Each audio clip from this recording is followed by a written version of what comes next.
Okay, here we go. And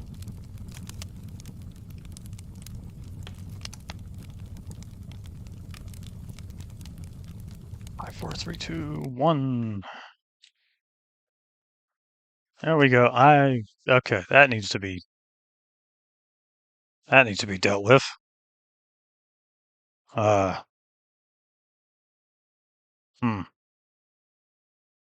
Move a bit more to the left. No, the other left. There you go. I forgot that there's noticeable bars and stuff. There we go.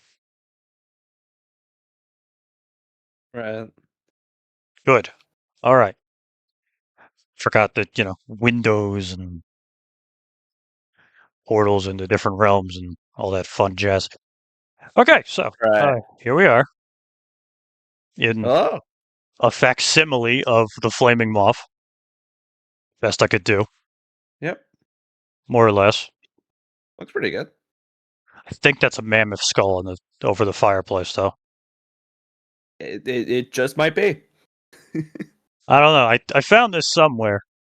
You know the usual shtick. We enter your dreamscape and then we work from that. Yeah. I visit your dreamscape and this is the dream.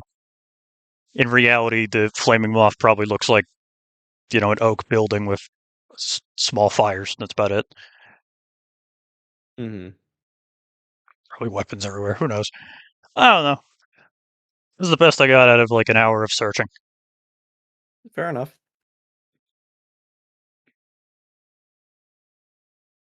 Make sure everything makes sense. Okay.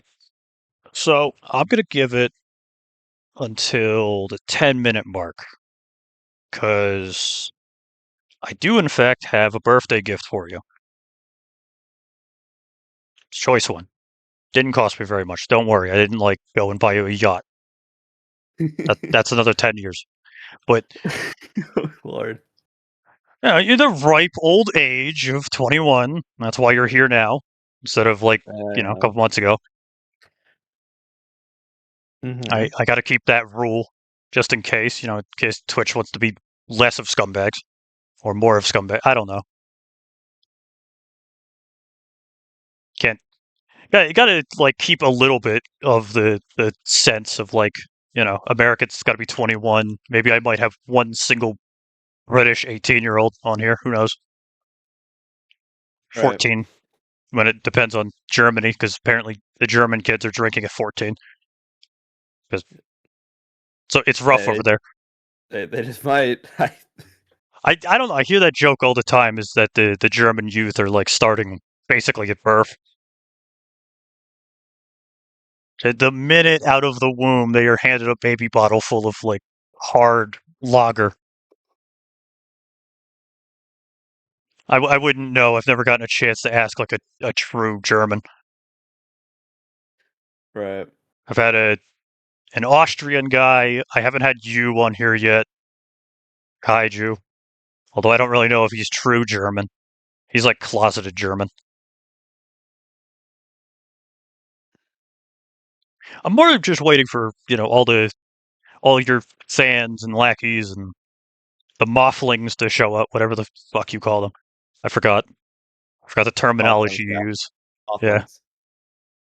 Everyone has a different one. I swore it Yeah. was something else. Maybe I'm thinking of someone else. I'm probably thinking of someone else. Everyone has a thing-a-ling. Thing-a-ling. I don't know. Everyone does something along those lines. I just have dreamers and all that Mm-hmm. fun. There was another thing. I don't remember. It's fine. Don't have the comparison. A comparison might be good, but that might take up even more time. Right. We'll figure it out. I'm kind of just waiting for someone to say something in chat so we at least know the people are awake and doing stuff. So Right. far, nothing. Oh, wait, no, I got something I can do while we just sit here staring at each other blindly. I got a bottle of wine to open. This is a good one. Nice. Good 3-year-old, 4-year-old bottle of He, Joel Marty's Gott. gonna be Marty's gonna be hammered by the end of this. Probably not. It takes a lot to usually get to me, and wine doesn't do it anymore. Might as well be Right. drinking fucking grape juice. Says a lot. Says a lot about me. Come on, you piece of crap.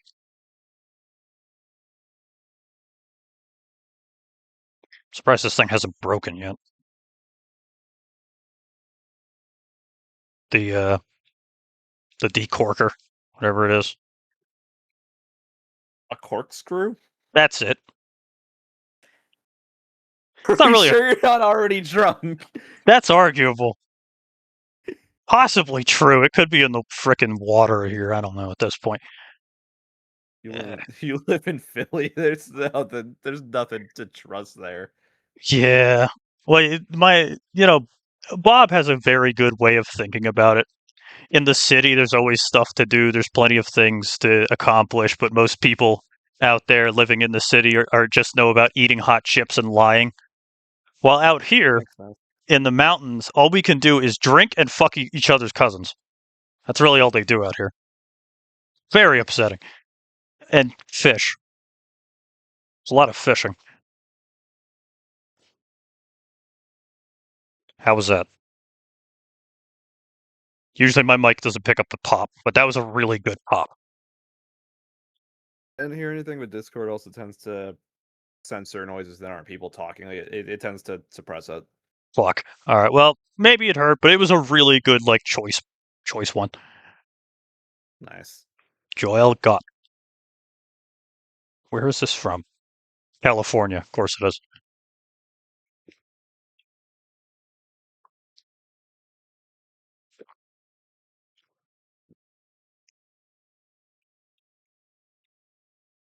Hmm. It's actually really smooth. Like ridiculously smooth. It's also cold, which is worrying. Then again, it is like the start of winter, isn't it? Yeah, like kind of end of fall, leaning into winter. It's already basically winter here. There was already fucking snow. Jesus. But I'm up in the mountains, so meh. I say snow, it was a smattering, like literally just the rain froze on the way down. So I guess it's close to hail. All right. Ah, uh, how the fuck am I going to be able to let you hear this as well? That's a good If I question. if I play something on stream, how the hell are you going to also hear it? That's a good question. Why does Discord not have that? The only option I could think of is I send you the thing I have, It's and we both just do 3, 2, 1, and then click it, like go, and just pray that lag doesn't, fuck it up so hard that it doesn't make any sense. yeah. It's bold of you to think that Discord is good. Well, it obviously isn't. They got hacked like what, a month? Not even a month, like a week ago. Yeah, now a lot of people that gave IDs to Discord for that now Yeah, are now some guy after it. off in fucking Nigeria has them. Probably not doing anything with them besides like sitting in a dark room jacking off to them. Last I Good heard, chance. the dude that got all the IDs was saying like he's not going to do it. He personally is not going to do anything with them. He's like holding them for ransom, so Discord has to pay. But who They knows if won't. they actually will? They won't. They probably won't. Discord is literally ran by like 6 guys in a shed somewhere. They're all collectively going to go, well, fuck, and then they're just going to sweep it under the rug and move on.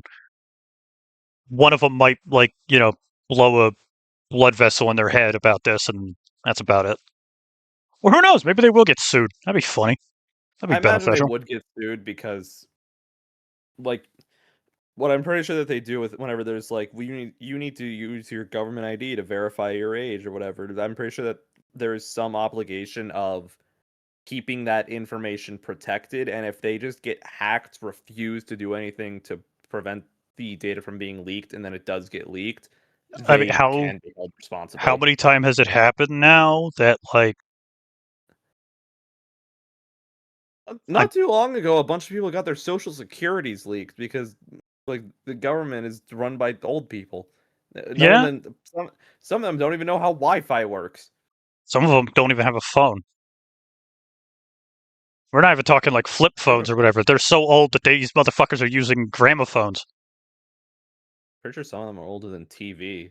Good shot. When did TV come out? I know the internet came out in 1960, 1970 something. TV was invented in the 1920s. The first fully electronic TV system was created in 1927. Fuck. Huh. So, oh no, yeah, no. There's probably at least one 90 something year old still in Congress. That's wild. He remembers his first TV, There is his someone there his that is first at lead-based milk, there's someone out there that's at least 98 years old his making laws first for this place. lead-based toy, his dad All going that, off to war, his maybe all the uncle going lead off to paint made them war, him stronger. going off to war. Maybe all the lead paint made them stronger. Maybe that's why they're still around. Don't No, I listen to think it's this. the This is equivalent all of Red made by 40. the internet. Well, they always did say that like drinking mercury would make you immortal, or at least the Chinese emperors think so. And then they fucking die. Yeah. So yeah, Red 40 is just the equivalent for us in the modern day. And then they got rid of it because they didn't want immortals. Didn't stop me though. I got a big ass thing of like a barrel of it in my fucking basement. It's not going anywhere. I'm gonna ransom it off at some point on Amazon. Hot bitter, gonna be great. That is, unless the spiders get to it first. Then we have real problems. That'd be a fucked up Spider-Man universe. Surprised no one's Yeah. done that yet as a shit post. Like, no, it's not a radioactive spider. It's a spider full of red 40. This Spider-Man doesn't need a suit. He literally just turns red. So he just puts on a thing of underwear and a pair of goggles. He's already red. He doesn't need a suit. There you go.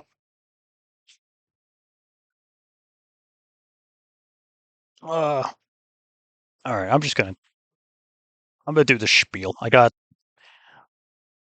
remade your theme song. I made you forever ago. Mm-hmm.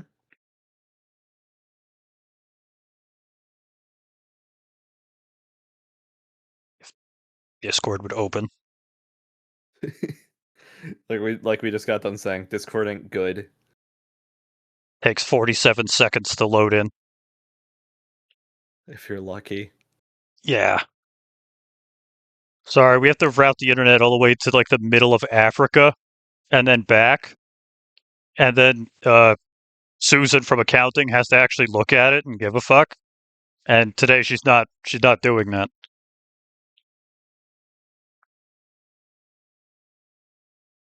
So I improved the song. I got a Nice. hold of some new stuff. So we'd have to go Dig all to the it right way now. we'd have to go all the way back in the timeline Right. to find the earlier version of it, play that, then play this to, compare. But it is noticeably more intense. Yeah, it really is. Let's go play it on stream. So I have this on screen for people. Although they, of course, are going to hear it during your next stream. I'm sure. Good a time as any to update your stuff.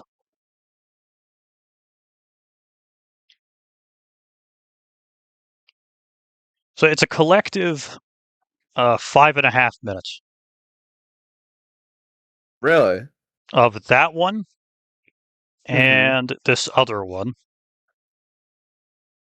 which is an outro of sorts. I like the names. I like the names I came up with. I mean, Resurgence Resurgence of of the the Fallen and the was Doctor's just Last Call. yeah, Nice. wordplay.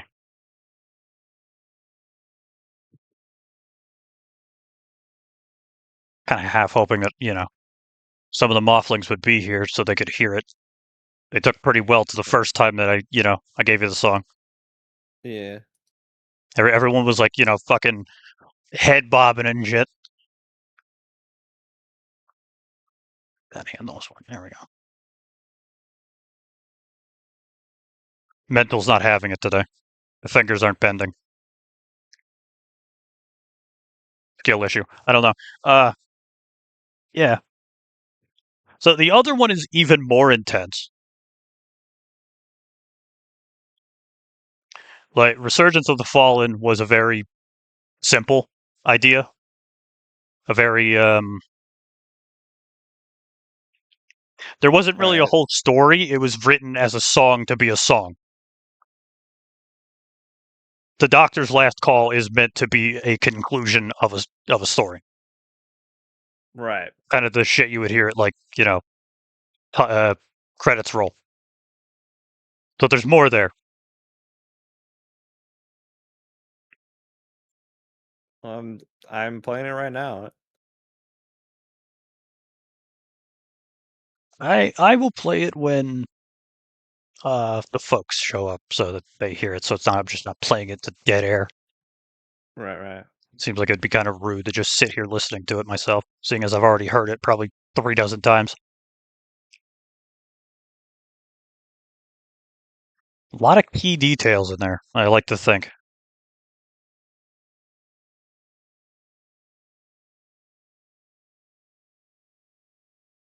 I like the intro. I really like the intro of that one. Sounds really good.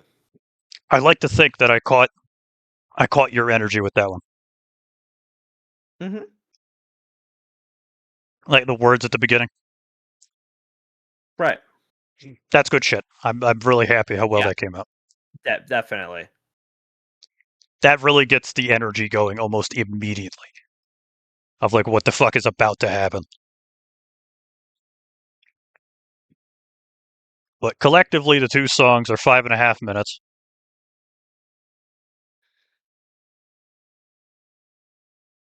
So if you know how to figure it out of putting two songs in your intro, they'll like play back to back. If I can, I definitely will. If not, I know there is a way of having set music for an intro and an outro because I do that. But my intro and outro are two different screens. Mm-hmm. I don't know how you do yours. I'm not usually there when the stream ends. Right. But yeah, yeah. I was processing through the Flaming Moth song that I made forever ago. It's like that's not. I mean, that kind of works as an outro. You wind down or whatever. But this makes canonical more sense. Right. You have the start of your story and the end of your story in song format. At least, you know, the logical ending, which is killing the son of a bitch.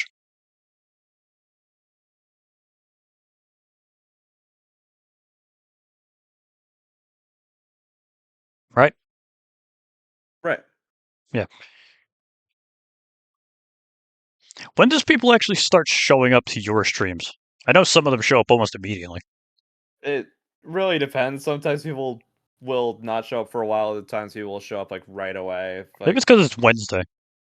yeah, it is Wednesday. Most people are It either is Wednesday, my working. dudes. Yeah. Yeah, most people are either working or doing something on Wednesday. I'm not. I don't work Wednesdays for squares. Not entirely true. They just, for whatever reason, decided to give me the middle of the week off. I don't mind it. It's hot as fuck today. I don't want to Fair be out in the enough. sun. I like it when it's cold. Makes my job easier. I don't remember every key word in that. I did rewrite some of the lines for Resurgence of the Fallen because Hmm. I listened back to the original one and it was like that doesn't sound right. There's something off there. Let me see if I can fix it. Also, the cheering. I like the cheering. I don't know the context behind that, but the cheering at the beginning of the new version is very, very cool. Hmm. Maybe it's all the people he saved. I don't know. All the people you saved.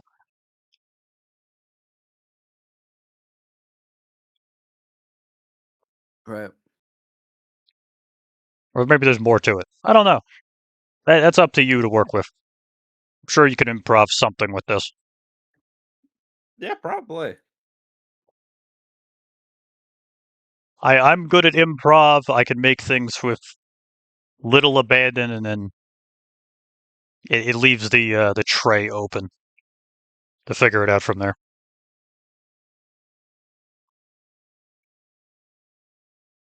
I got a very good piece of art in mind for this. As I do, I make art for every Mocktales, thanks to Hmm. Biku, or whoever the hell will take it that day. Yeah. It's a very easy one. I had an image like forever ago. I think it's a meme, but it might not be. Of literally just two guys sitting at the bar. It's a song cover. That's what I'm thinking of. It's a song cover of an old country song. You got two guys sitting at the bar, like it's directed at their back, and they're just chatting. And that's the whole song. It's literally them talking over the bar. Hmm. I'm gonna have something like that visualized because the two of us have like really interesting stuff on our backs. We both have wings, Right. more or less. And then we both also have a ghost following us, more or less. I have mental. You have Right. your wife, That is true. and technically there's a relationship there for both of them. I'm sure someone somewhere is going to ship me with my own fucking doppelganger, but whatever. It's the internet. They absolutely will. Yeah, I'm still waiting for it. I'm waiting for that fan art to hit me one of these days. It's gonna be the tragedy of my career.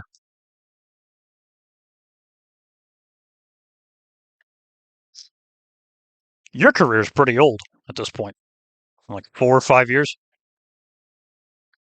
I think so. I'm barely at 2. But, like, science been going for 4 or 5 years is kind of a stretch because it's like the account existed, I would stream, and then I would just not fucking do anything for months and months, sometimes years, and I'd be like, "Oh, I exist. Here's a video. Fuck off." Yeah, it's iffy. And then I got laid off from my job because the location was closing, and then I was just like, "Man, I feel really motivated to start streaming." Posted a schedule, started streaming, and now here we are. I mean, that's how I started this whole thing. Is I got fired from Walmart. Fuck Walmart. I'll say it. I don't care. They can sue me. They won't get anything. Uh, I got fired from Walmart, and for the span of like 3 months, I was just like, "Fuck it, we're doing this." I already started doing a little bit of this during my career, and then when unemployment shot, it's just like, "Fuck it, why not? Let's do it fucking 4 or 5 times a week." And now here we are. General good Hmm. length amount of content. At some point, I got to post lore video 3, probably at 200 followers. Still working on that. Got the song stuff though. Gotta start working on the new songs. Right. I did reach 150 technically. I think one of them was a bot. Good enough though. You reach 150. I got 2 more songs got to put up at some point. And then I got to make another one. Got to make a song for Lore Video 3 Right. or 4. 4. Nothing really happens in 3. Just a lot of lore dumping. A lot of me talking to myself.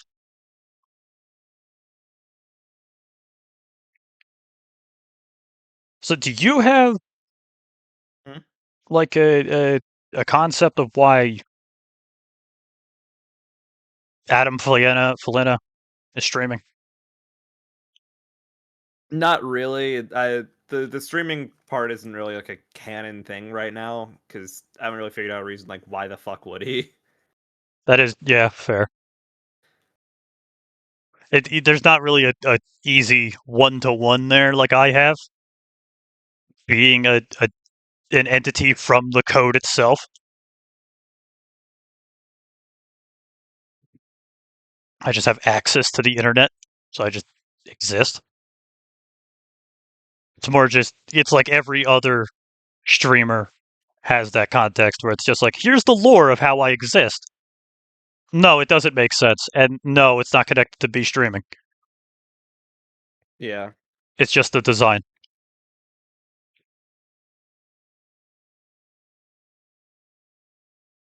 I do got to get more glitches, maybe.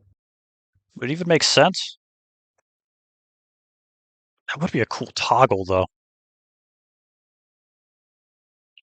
Is if I like rage really hard, I accidentally shift back into my primordials like shape, which is basically just a bunch of cuboids.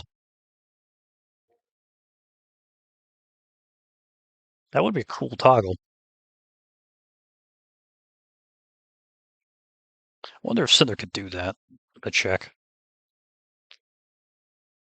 That is a fun thing. I like that about somehow making that into my lore. That people kind of just crawl out of the code like a primordial soup. Exit soup. Yep. They just they just look like polygons.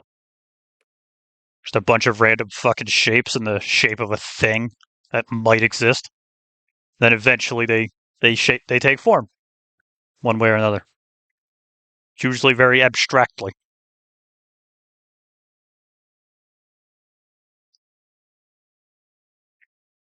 Any new stories on your part? Been working on a few, but nothing really close to finished yet. I feel it. I got some new champions for the Void. Pretty happy about that. Uh, you're not as in tune with that as my moderators and such. And another guy, I might be bringing a fucking flesh tuber onto this at some point. Oh. I somehow managed to convince a card puller Mm-hmm. on TikTok. He pulls Pokemon cards and shit. That's like his whole channel. I somehow Right. convinced him to join me for this. He just needs to get a Nice. green screen. Or we pull a Fillion and I'm just a random fucking 3D object floating around his room. That would also be funny. But he'll more than likely either end out season 1 or be second to last. Depends how quickly I can get a Right. Crystal into a Mocktales. Yeah. That is fair. She's got a very particular schedule, and it fucks me up something Yeah. fierce.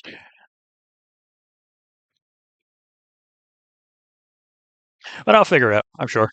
Like a Sunday, Monday sort of situation. That's Mhm. usually how I do these. I have 2 days off in a row. So today I could drink as hard as I want, and tomorrow I can lay around in the tub and feel bad about myself. Right. But that usually doesn't happen anymore. That's only when I'm like, pounding back whiskey and decide to eat fucking reheated McDonald's, Yeah. which you shouldn't do. I learned it the hard way. Do not eat anything questionable after like 10 shots of whiskey. Your stomach will hate you.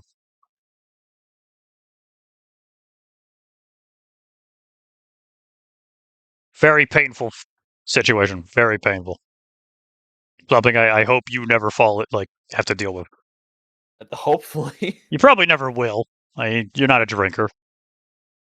Yeah, I'm not much of a drinker, Might but have some I have sips seen here and there. how some people are with drinking. I remember one of my friends used to work at a place that sold like most. I think they just sold like beer. He was talking about how there was this one guy that would show up and would buy like some really large amount every few days, and with how much he was drinking, he'd need to be drinking a lot of it. With how often he was showing up and how much he was buying, he had to be buying like a lot. And I like did the math, and I I was like, "There's more people, right?" And it's more than just Yeah, him he's either drinking. And one of doing my it friends was by like, like with "Oh, friends or family, or he's running a bar or something. But no, my, I found, I know I DM'd someone about it. I just found it. I did the math to figure out how much alcohol he was taking in by buying a 6 pack of Bud Light at least 4 days a week. I did the math and determined that it's around 4 beers a day for a week, and realized after I realized just how much alcohol that would have to be that this man was taking in, I just said to my friends, "There are other people, right?" And one of them just went, "I hope." Like probably just not. genuinely sounding concerned, like, "I hope so." Probably not. Back when I used to run a bar, some of Hmm. these poor motherfuckers would be able to go through like an entire bottle of Jaeger and half a case of beer in a night and then drive home. And it was deeply concerning every time. Makes sense.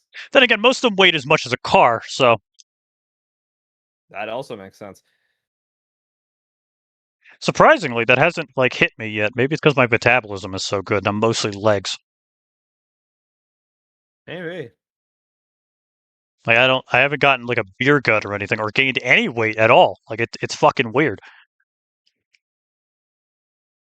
But wine is good for you. Although I wouldn't recommend it usually. Okay, I like Yeah. wine just because it's simple, it's easy, it's everywhere. But red wine is very bitter. White wine's pretty Yeah. good. Mead is amazing. I highly recommend mead. I do want to try meat at some point. Mead is very good. Sake is also pretty good if you find the right ones. Right. You can't really go wrong with sake.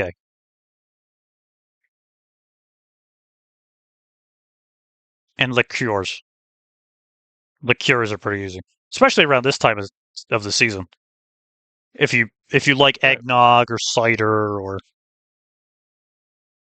fuck Eggo waffle stuff, I don't know. I Yeah, yeah. That is a thing. Eggos, the brand of waffle, Hmm. they made a liquor I think I've forever heard ago. of that, and it's fucking weird. Actually, pretty good. I believe it. Basically, it just tastes like maple and milk. I Hmm. enjoy it. I enjoyed it. A little bit of it I managed to get. I'm kind of impressed that no one came up with like there people are finally giving up on it. But you know the thing of like add protein to everything? Yeah. That stupid fucking meme. Of like, What oh, are you protein? making chicken noodle soup? Well, you better add more protein with actual protein powder. Add collagen Add powder. protein liquor. Yeah, I'm surprised that isn't a thing. Probably because the liquor would kill it. I'm not Yeah. exactly that much of an alcoholic to mix whiskey and protein powder. but I'm sure someone has. Mm-hmm. Probably. I mean, at the bare minimum, it's like those essential breakfast things, you know? You mix that with like Bailey's. Mm-hmm. That is the most fucked up thing. Have you seen that commercial? Probably not, right? No, I don't think I have. Bailey's Bailey's as a company made a commercial where a lady was sitting at a cafe, open air cafe. She is out in fucking public with a coffee and she pours Bailey's into it Good lord. in public. I'm sorry, did we forget this is liquor? It's not just liquor. Bailey is like fucking 20% alcohol. I watched a guy the other day make a slushy with Bailey's. He just added like a bit of milk and it had the consistency of like a milkshake. Yep. I don't know how they make Bailey's. I don't think it's actually milk. I think it's the equivalent of like coffee creamer, where it's like 80% Perfect chemicals. addition. Perfect addition to your morning coffee. It wakes you up and gets you fucking hammered. Yeah, I've been there. I've definitely had those days. Sometimes a shot of whiskey is all you need to actually wake up. Weird. I've like I've been there. I hate myself for this fact, and I'll never do it again because eggs are nasty when you eat them like this. But Mm-hmm. I forgot what it's called. But you mix a raw egg cracked into a glass, Tabasco, Worcestershire, salt and pepper, and then a shot of whiskey. It's the bare minimum for something. I forgot what the fuck it's called. But I did one of those, chugged it. Mm-hmm. Very unappetizing. Incredibly unappetizing. Right. Literally like you fucking left oysters in fermented pickle juice. Like it was Sound fucking rancid. It was awful. the second you said that you leave the oysters in anything, I was already off. You said pickle juice, and I think I would rather go lick a bathroom floor. Yeah. Like that's what it's based on. Is you mix is raw egg, uh Tabasco, Worcestershire, and a little salt, and you just shot that. No liquor, you just shot that, and that's called a Rocky Mountain oyster, something like that, Mm-hmm. or some mountain oyster. And it's A supposed to Rocky be Mountain oyster. It's a bull testicle, yeah. yeah, that's that. So it's called something else, but it's called an oyster because it tastes like an oyster, and Does it? it's how you yes, and I've only eaten oysters a few times because I'm not a huge fan of mollusks. I don't mind seafood. Fish is pretty good, but I'm not a big fan of shellfish. Shellfish pisses me off, but you know, this is the closest you're going to get to an oyster when you're out in the middle of bumfuck nowhere. You know, no ocean anywhere. Right. Not great. Same texture though. But I'll probably never do that again unless I'm like in Japan. I don't trust the American Egg Association. I don't trust most American things. True. Either it's American or it was made in China. I do want to try that at some point though. Like Japanese eggs. Their eggs are so fucking good that you can just crack them over rice. No cooking necessary. Mm-hmm. I want to try that. That sounds like weirdly satisfying.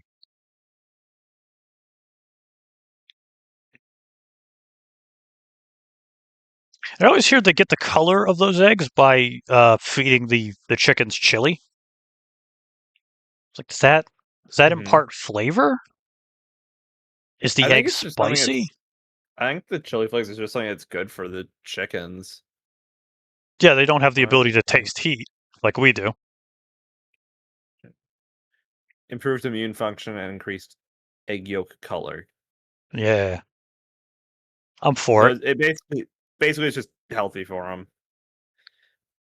Obviously, you don't want to give a shit ton to them, but it's probably good to just get like add a little bit to their food. Yeah. Still probably one of the stupidest jokes your community has ever made is fucking moth eggs Christ. and their weird fascination with that. That is still the funniest thing of Fallout 76, though, while we were playing it. Eating Mothman Yeah. eggs. I don't think I would, like, have the stomach to do that, though. Like to eat the eggs of a literal moth cryptid that is the size of a guy. Yeah. I mean, I could probably eat the moth creature, maybe. If you didn't tell me that's what it was. But the eggs are pitch black with a red center. That omelet is going to look fuck. Like, that omelet's Yeah. going to look so weird. Oh, absolutely. Kind of pissed off they didn't, like, emphasize it in game. Because it's just a regular omelet. But a pitch black omelet. Well, no, the omelet, when you make an omelet, it's usually yellow because of the yolk. So that means it would be a pitch red omelet with, like, black specks.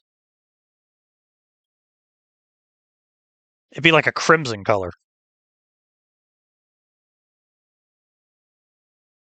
Oh, God, I don't even know. Like, Dungeon Meshy? Yeah. Like, some of the creativity needed to make some of that stuff. It's ridiculous. Oh, for sure. But I want to see a series like that, but set in the apocalypse. Oh lord. Or like the Fallout universe or something, like a parody of like four uh wanderers, vault dwellers, whatever, just making food based on the shit of Fallout. It'd probably be really good though. It'd be really impressive. That is God, that's one of the most disgusting things I remember from the Fallout series. I think it's Fallout 4 that it's from. Mm-hmm. So crab cakes. You ever had one? Made from a Mirelurk. Yeah. You can kind of wrap your I head around that. It's can't just say, a really big crab. can't say I've ever had a crab cake though. I've had them a few times. They're actually pretty all right. I mean, it's not. It's literally just a fritter made with crab meat, just deep fried crab meat. Not too bad. Basically, make it out of anything. Um, but the usual crab cake, like there's a recipe you can find in Fallout 4, or it's in the cookbook. I don't remember, but basically, the original recipe was a regular crab cake: crab meat, butter, mayonnaise, chives, some other shit. I think it's like pickle relish or something like that, or Mm-hmm. whatever. A little bit of flour. So you make the cake and you deep fry it. Well, some of that shit just doesn't exist anymore in the apocalypse, which is weird. Right. Mayonnaise is not that hard to make. So the vault dwellers and the wastelanders came up with a way to you know fix the ingredients for stuff they actually did have. And it's like, all right, we have crab. It's just 7 feet tall. We just eat the Mirelurks. That's fine. So you get a big giant metal bucket, and you put the Mirelurk meat in there, and then you put razor grain in there, razor grain Okay. flour. The only difference between it and regular grain is regular flour is that it's a little sharper. You got to beat it a little harder,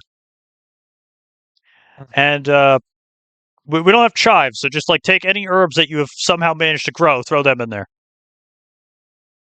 and a potato or two. They're like a mixture of a potato and a tomato. Potato and tomato, yeah. Yeah. I've heard of like it get described of how the fuck that makes sense. It has the shapely appearance of a tomato, and the interior is like a potato. I'm pretty sure that theoretically tomatoes and potatoes can be grown together. Yes. The result is a very squishy potato, usually. Yeah. Well, you throw a couple potatoes in there and some other shit, and to compensate for mayonnaise, Wonder Glue and What's sawdust. the Oh, well shit, we're out of mayonnaise. Honey, can you bring me the super glue? Yeah, that fucked me up a bit. Luckily, in game, you don't do that. Luckily, Nolan is smarter than that, and he, not Nolan, Nate. The main character of 4 is Nate. I don't know where the fuck I got Nolan from. He just mixes crab meat and salt and pepper and a tato. That's about it. But fucking mayonnaise is not that hard to make. There's chickens. There are chickens in Fallout 4. You can find them. You can They just find don't have chicken. feathers. You can make like oil for most for like cooking oil just by crushing up certain types of seeds. Just that and egg is pretty much You all don't that even you have to need use for oil. You can use fat, Yeah, you just need fat and butter, you need eggs. bacon fat. And you use like an emulsifier, blend that together, and then you have the base form of mayonnaise, maybe add some seasoning if it's available. Yeah, it's literally just eggs and oil, something else. Apparently it's some like living in the Fallout universe is some Great Depression ass shit because like if you look in any recipe book published during the Great Depression, there are some wild things in Water pie. mentioned in there. Yeah, not even just that. Like some of the phrasing for certain things, it's just like it screams just how rough that shit was. Because I remember like it was like these cookies that I saw a dude making, and he emphasizes that it specifically says, "And if they can be afforded, add oats." Ouch. You know how cheap oats are? Yeah, oats are one of the cheapest things ever, and it's like, and if they can be afforded, oats. I can probably buy a giant gallon thing of oats for probably a few bucks. Yeah, J- that's I'm going on yeah. Walmart website. Hold on, just I It's just like searched oats $3. It's like $3 or $4 for a big ass tub of them. for a big ass tub for 42 ounces of oats. I'm paying $4. It's actually one of my favorite things to make. It's really easy if you want like a dessert that's actually not too bad for you. Hmm. Is egg, sugar, peanut butter, oats. That's it. Mix it until it That makes sounds a pretty dough. simple. Press it out. Bake it. You get cookies. Yeah. It's that easy. Crazy the shit you can do with peanut butter. There's a lot of life hacks like that. There's a lot of food stuff that is kind of just like, wait, it's that easy? Are you fucking kidding me? What? I'm pissed off I didn't do it before. Like, do you know about the 5 secret cornbreads? No. I know about the secret. I know about 4 of them. So, the South states have these cornbreads that are 3-2-1 recipes. 3 eggs, Hmm. 2 boxes of cornbread mix, and a secret ingredient. That's it. So basically, cornbread does not require much to exist. So you can mix. The only two I have on top of my head right now is Cheese Whiz.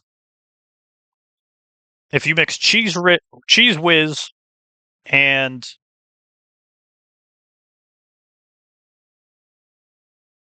panko breadcrumbs, that's it. Panko breadcrumbs on top. So you mix Cheese Whiz into the eggs and the cornbread mixture, Yeah. and then you put it in a pan, and then you sprinkle like cheese, like Parmesan cheese, put into panko breadcrumbs over top, and bake it.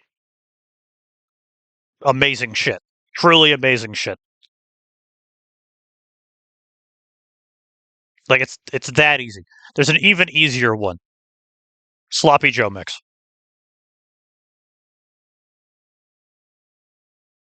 3 eggs, two boxes of cornbread mix, can of sloppy Joe mix. Mix, pan, oven, perfectly good. It's like a spicy cornbread.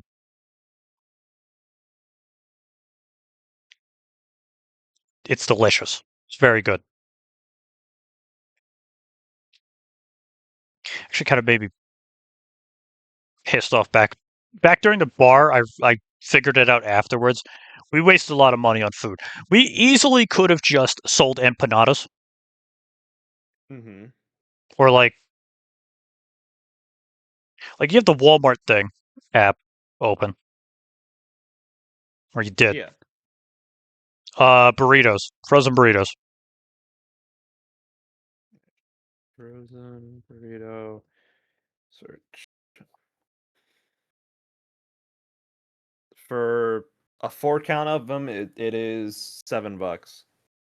You might be looking at one of the more expensive ones. There's really cheap ones. Uh, Found an 8 count beef and bean burritos for $5.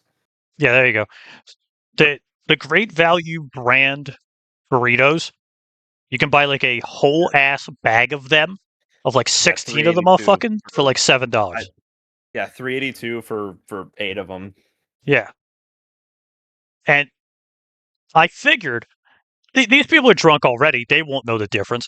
We could have easily just bought that, like a bunch of them, and I could have And just then fried sold them those. motherfuckers in butter.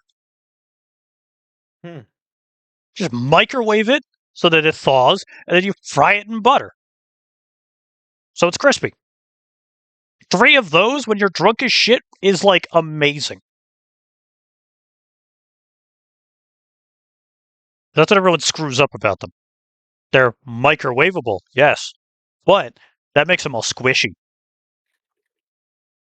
So you deep fry them like a true American.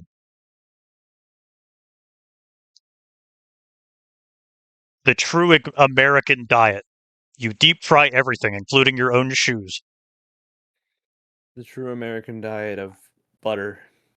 Mhm. Butter, fat, whiskey, and bacon. What the fuck was that quote? Oh yeah, the 5 food groups: beans, bacon, fat, whiskey, and lard. Something like that. It's an old cowboy quote.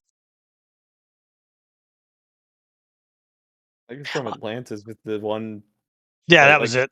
like prospector character. Yeah, the It's prospect like guy. beans, bacon, lard, whiskey. Those are your 4 food groups. Like, yeah, you know what? I'm here for it. Sure.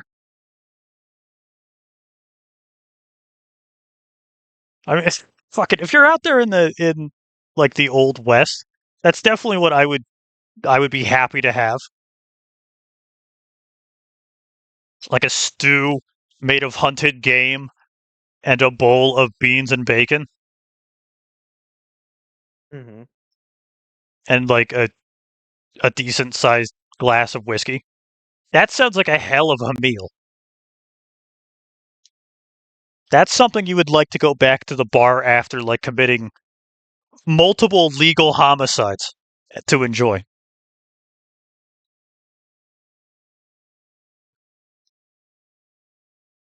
I miss those days. I say that like I was there, but, you know.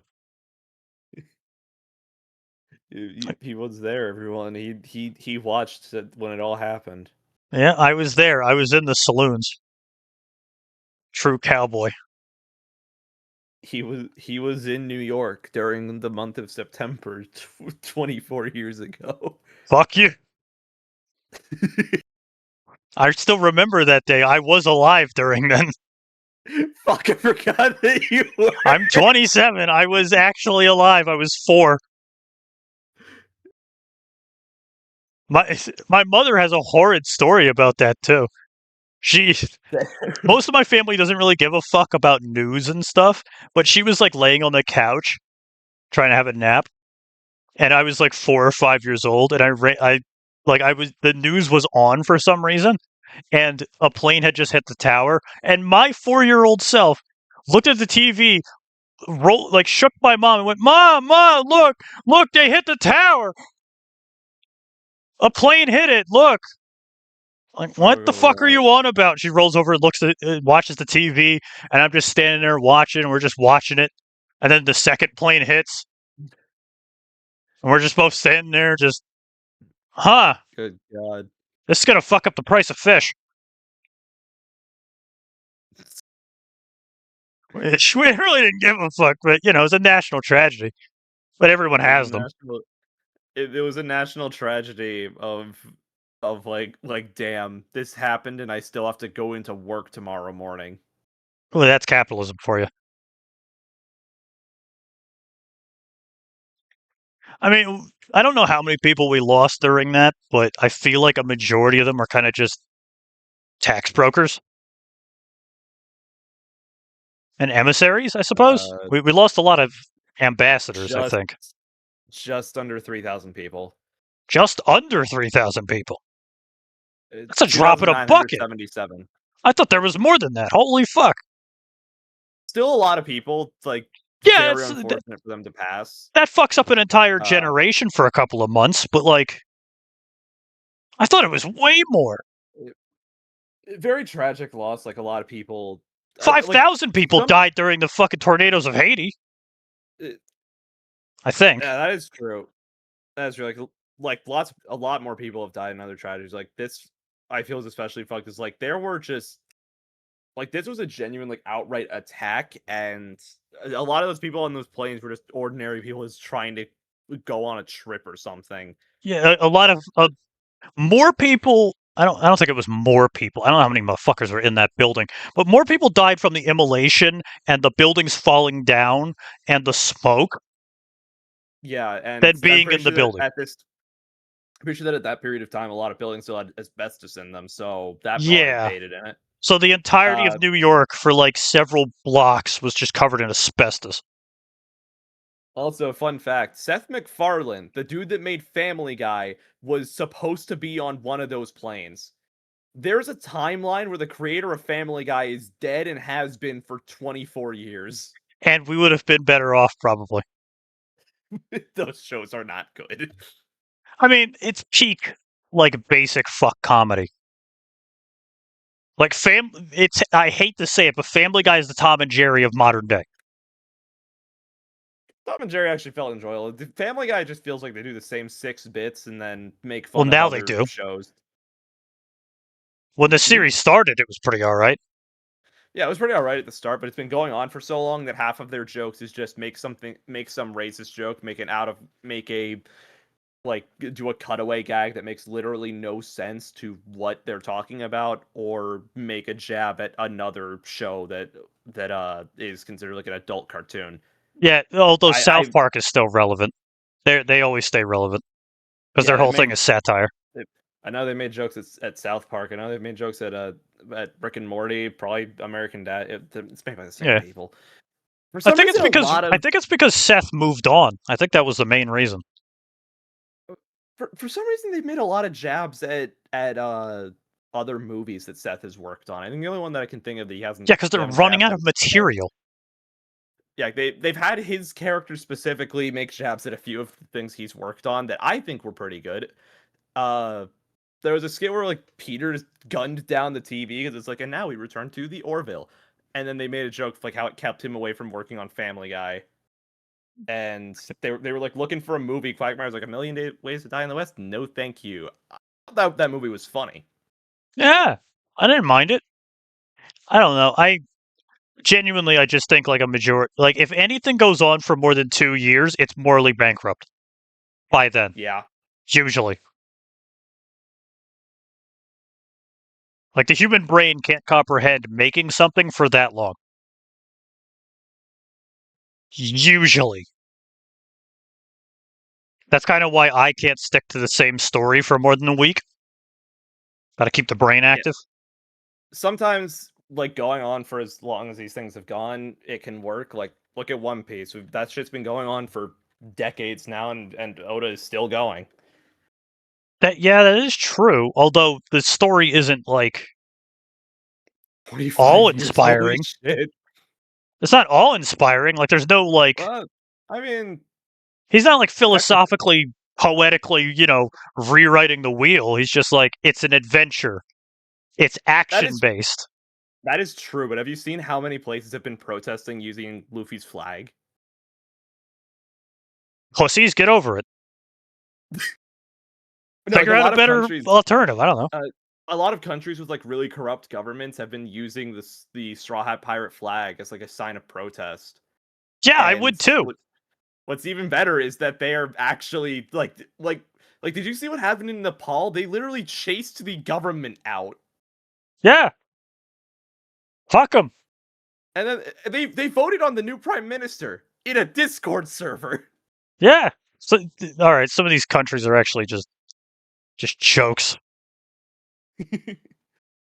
Hey, I don't know. I'm kind of hoping the UK does that too. It'd be really funny. Just chase out Boris Johnson. No, the other guy. I don't think Boris Johnson's in the fucking government anymore. It's Shaman, Showmanan, Seamus? Is that the name you're Seamus, looking for? douchebag. I don't know. Some guy. It sounds like you're trying to say Seamus. It might be. That might be his Prime last Minister of name. the UK is Sir Keir Starmer. Starmer. That's it. Yeah, they're gonna like drag him out into the street and like start beating him with foam bats. I might I fix him. heard it all. They're like smacking with wiffle bats. It's like the episode of South Park. Like, I'm killing you, but all I could afford was a wiffle bats. It was gonna take a while. Yeah, just start beating him with Nerf swords. It's not meant to hurt. It's meant to just dehumilize him. Because nothing he could do. You got four like big angry motherfuckers holding each of his limbs. You just fucking go at it. Like those old rat trap, not old, the newer rat traps. The ones where it's like grabs the rat and it's just like beating it with sticks. I've seen that. Yeah, I just looking at the entire design, it screams that it was made by that dude. It's like this is my new invention. The design is very human. yeah. I was like, I don't want to just kill the rat. I want the rat to know what happened. I Send a want to. I message want to out to the. traumatize it so it goes back to its rat colony Like, and tells everyone to leave my house. I don't know the name of the show. There was this show that was going for a while where it's like she talked about it, like, what's the problem? You just smack it and cut the head off, and then kills a rat, cuts its head off, and it's like she put the head on a stick outside. I think she's doing it to warn the other rats. I don't know if that would work, but I'd try it once. Just start killing rats and putting their heads on toothpicks outside. I'm sure the pheromones would like prove the point of like, hey, this place is covered in rat blood. We shouldn't go here. Okay, I don't know. It's called Modern Family. I don't know the names of any of these characters. The Latina woman, she said like you just had cut the head off. Her husband is like she left the head out as a warning to the other rats, and she's like, I go to church now, and then just casually walks off as if she didn't just kill a rat and cut its head off. That's always my favorite kinds of characters. They just do the most fuck shit, and it's just like, all right, I'm gonna go have breakfast. I'll see you guys. Fucking leaves. All right, well, I'm gonna see you guys later. I gotta go meet with some people.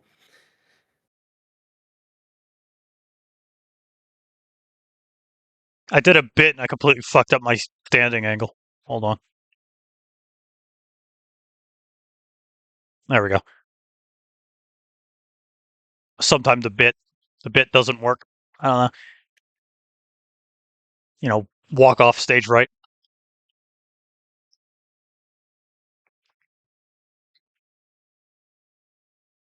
Oh man,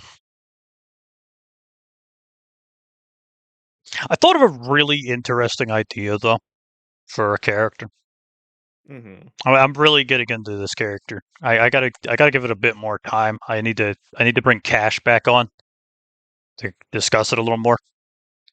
But I found out recently, not recently, but months ago, that I don't have any werewolves, Right. like at all, like anywhere. There's no lycanthropes. I have dire wolves. I have wolfkin. I have creatures that look like giant werewolves, but they're not. They just look like that. But there's no werewolves. So I don't exactly have a reason as to why there isn't werewolves. Like I have vampires, but there's no Mm-hmm. werewolves. There's no Twilight. Twilight's not happening. But like, so we added one. She's from 1920. She's a 1920s housewife with lycanthropy. Right. Cause fuck it, why not? She's in a basic nuclear family. It's her and her husband in a white picket fence housing area in suburban America, Mm-hmm. and she's a werewolf, and her husband is a serial killer. They don't know this. The two of them do not know these facts. So both of them are bad people, but they don't know that each other are bad people. Right. And then one day, she eats him in a non-sexy way.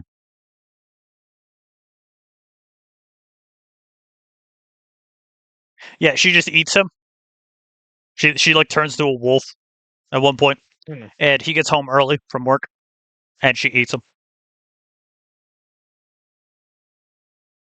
And somehow the stars align, and the minute, like the hour that she does this, their entire planet gets swept over by void energy.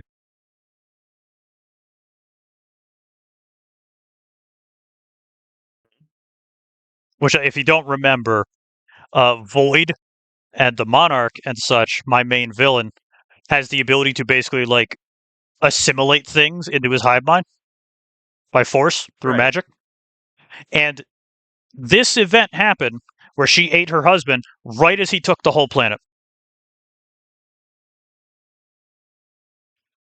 Right. bounding their souls together. So you have a werewolf with the soul of a serial killer inside of her, sharing one body.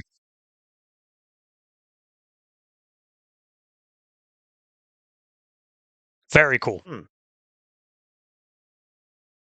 It's kind of like a JoJo stand. It's just the living thing is stronger than the JoJo stand. Right. So she's got like a ghost hanging over her shoulder all the time. Mm-hmm. And it means I get to have a Chekhov's gun, which is someone ripping them apart. Because there's multiple characters who can see ghosts.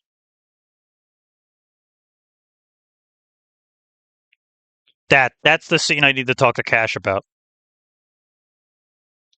Right. I kind of I need someone else to like reason through it with me that knows this character. As the sort of fucking pain that would be having someone who is attached to you spiritually ripped off of you forcefully. Like trying to rip a mouse off of a glue trap.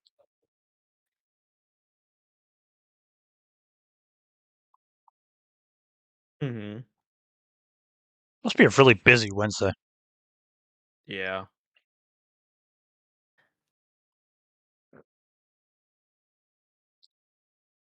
Damn shame. All right. Well, I'll play the songs at the end. That'd be a good idea.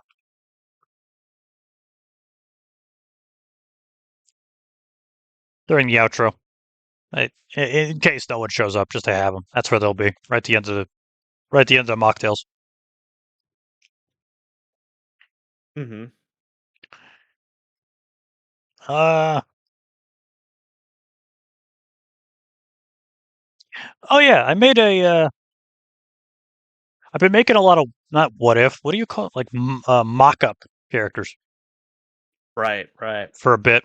Just like unrelated, uncaring characters that don't have a connection to anything besides maybe being in a world connected to some other world. And I have one guy that I really don't know what the fuck to do with. Mm-hmm. He's a bit of a boy failure, kind of a chump ass. Doesn't really do much. He's a spell sword. He has a staff, which is a sword where the handle of the sword is built in such a way that works like the top of a staff.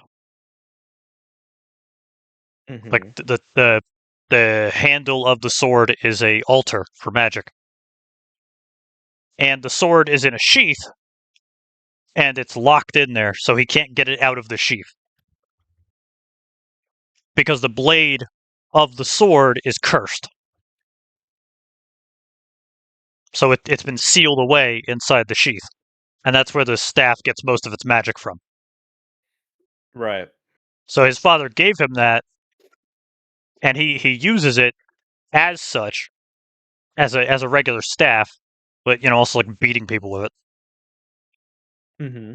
And then the Chekhov's gun of at some point he blocks an attack with the staff, and it knocks the blade out of the sheath a little bit, so he can draw Right. it. Hmm. And it's that anime shonen protagonist moment where he draws the cursed blade to kill the big bad enemy.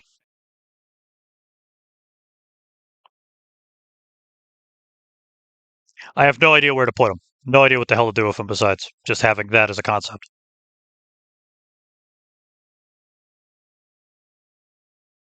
You can have him. So you cut out. You can have him. Throw him into your little Oh, world. I So might. random spell sword boy failure. Just happens to be a random adventurer Adam comes across. Mm-hmm. He's just a dude, just a little dude. Cursed sword.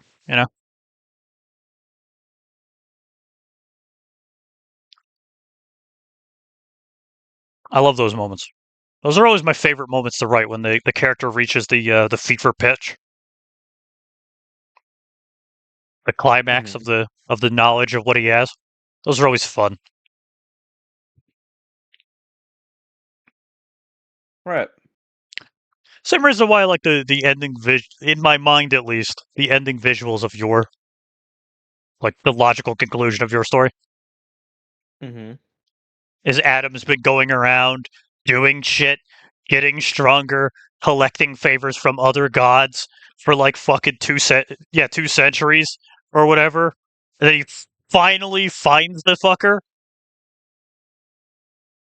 Yep. The other gods like decide, all right, we'll help you, and decide to pull a mafia thing and throw him in a room and let you go and deal with him. Yeah, pretty It's like we've much. locked him in a pocket dimension. Here's how you get Go into the nuts. pocket dimension. Be my guest.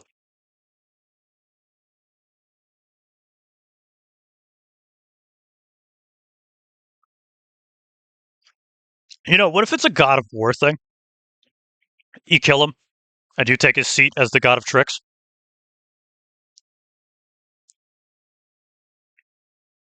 Maybe. but you don't really become the God of Tricks. It like reevaluates the logic.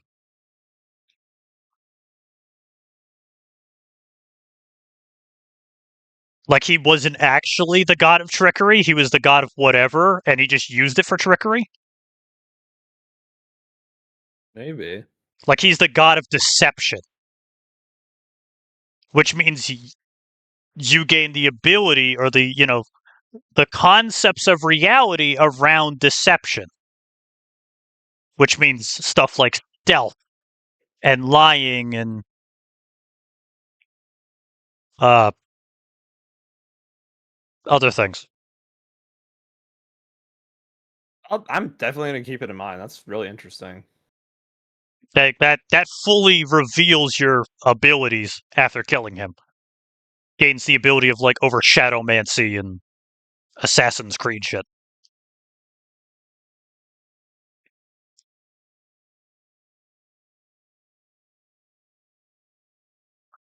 Because I always like the night sight idea. Mm-hmm. Like that's just a biological thing you have, is the ability to see in the dark. Right. But you didn't gain a majority of your major abilities until you got like blessed by the moon god or something like that. Mm-hmm. Which I feel like is a really important moment in your story, or at least it should be. You're a moth human, a mothite, whatever. Moths are known as night-based creatures. Yeah. That means the moon god should be something of like a hierarch.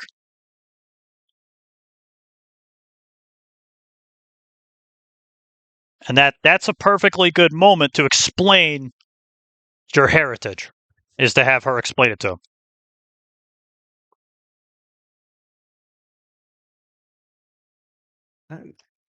Have like a Yeah, crazy maybe. reveal, like you're the grandson of the fucking moon god's son or something. Maybe. That'll be That's why you interesting. have moth powers, or at least look like that.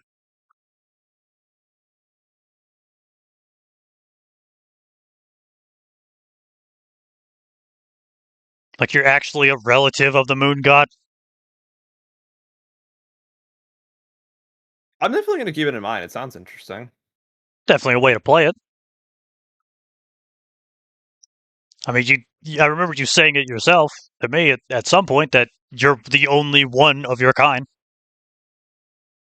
and no one really understands why you look like that.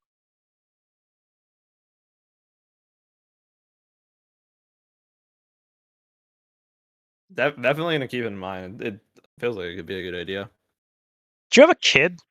Was that in the lore, or was it just a wife? No, Just a just a wife. wife. Okay. I'm probably thinking of one of my own characters. I had that before. Frankie, fucking Frank Thomas. He had a wife and kid. They were killed by the mafia, Mm-hmm. and then he made a deal with a demon to get revenge. That was it.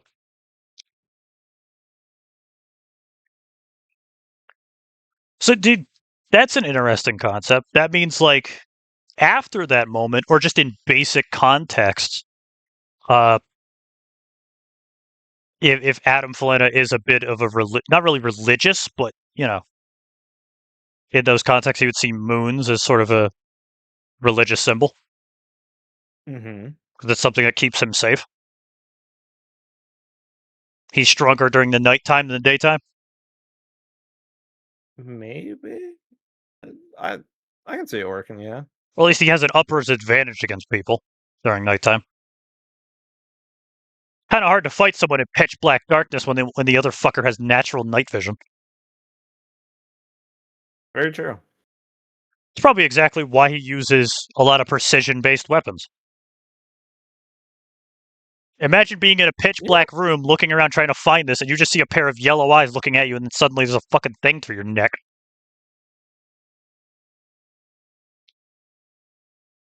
That.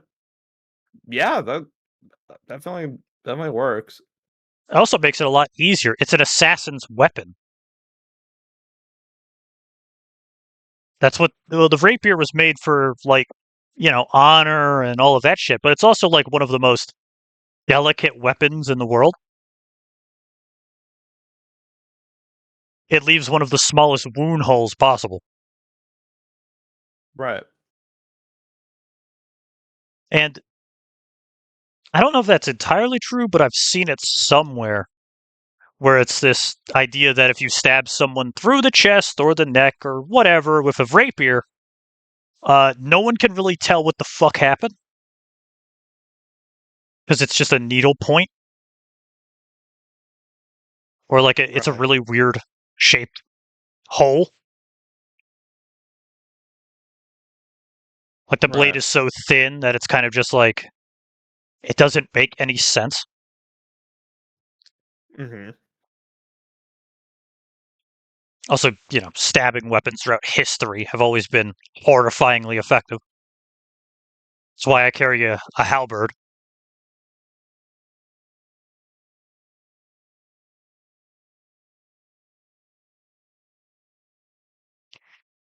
Also, your other two weapons. Sure. I like the idea of the revolver. Yeah. That would have to be a gift from like the god of the sun or something, or the god of the forge, or maybe a god of black powder. Do you have that? I got a black powder, but there is a forge god. That could work. Or no, that would be the one who makes your knife, the blade catcher. Realistically, a forge god would be able to make a weapon so strong that it can break other weapons. Right. So a god forged dagger strong enough to break steel makes sense. The revolver would have to be something else. God of the sun, god of black powder, god of something, god of fire,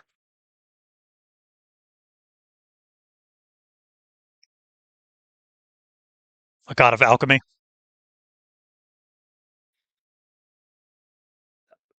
Definitely gotta make more gods like this because I don't have any. I don't really have most of those. Hmm. I remember that you're going off of concepts, though, not the basic elements. Right. Because you have like a god of frogs, or something like that. Yeah. There is a frog god in my lore. Yeah. I like when I found that image and thought about it a little bit harder. It is a very cool visual of sorts. That's bot. Get out of here, you loser. Bitch. Kill it. Uh, it's a break open, Mm-hmm. and if there is a god of alchemy, which I don't see why there wouldn't, that would be a pretty fucking baller thing to have. Is that the inside of the cylinder of the revolver holds a philosophy stone. Philosopher stone. So that means all you have to do is open it and pour anything into the chambers of the gun, and it will turn it to lead, then to gold. Right. Depending on how powerful it is and how powerful you want to make alchemy, you can just open it and it turns the air around the gun into bullets.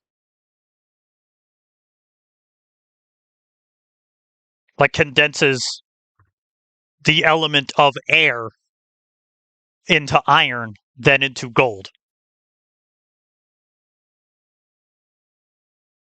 Because that's all alchemy is. It's changing the elements around. Basically, like Mm-hmm. primordial science. Right. That'd be dope. That would be a very cool, like, visual thing, video game wise or whatever. Draw the gun, chamber it open, spin the chamber for a couple of seconds. It glows. Shut it. That causes it to reload or turn it from iron into another element. which gives the revolver Definitely, elemental effects. definitely keeping that shit in mind. Turning iron into Like what the fighting. fuck is that element? It's in Dragon's Breath. I don't know what you mean for Dragon's Breath.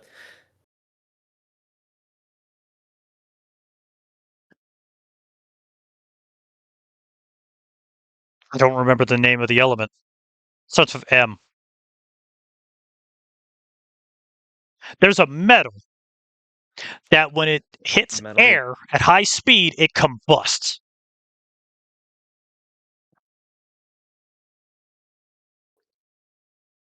And they put it in shotgun shells to make dragon breath rounds. Magnesium? That's it. So you could turn the bullets of the gun into magnesium, and then shoot fire bullets, or turn them into gold, which counters electricity, or silver, which counters magic.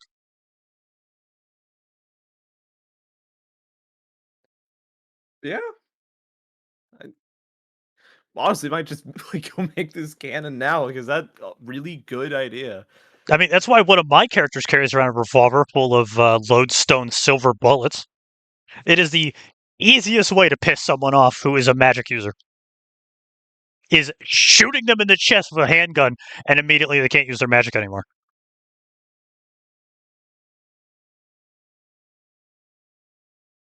Right. The good Saints Row 2 logic of you're in the middle of a gunfight and you're losing. Well, that's because I'm going to cheat. Draws handgun.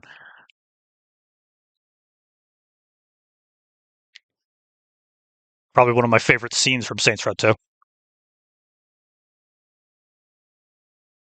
Played Saints Row 2? No, I haven't. Okay, well, there's a scene in it where you're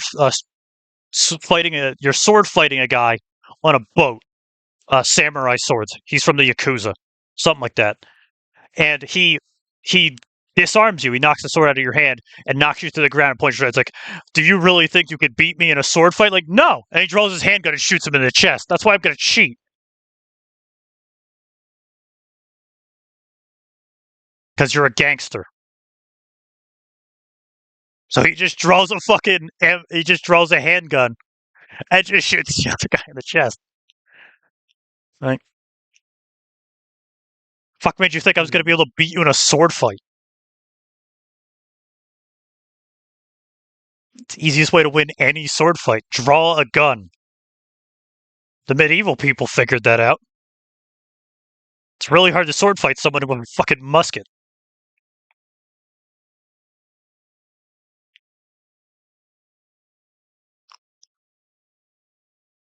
Is your guy even honorable at all?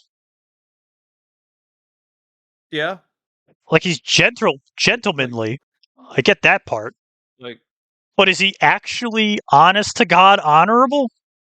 he's not gonna be honorable with someone like the person he with like the god that he's chasing down, but he in like a casual fight, as long as you're not being like a genuine douchebag, then yeah, he's gonna be Yeah. honorable.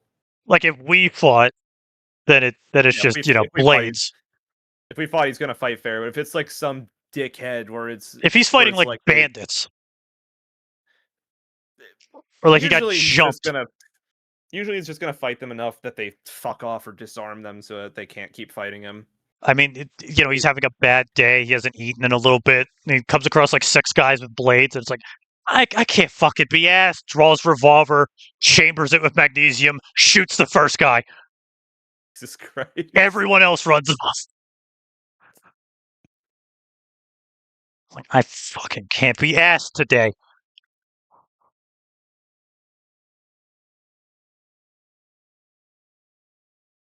I don't know what other elements that would actually have.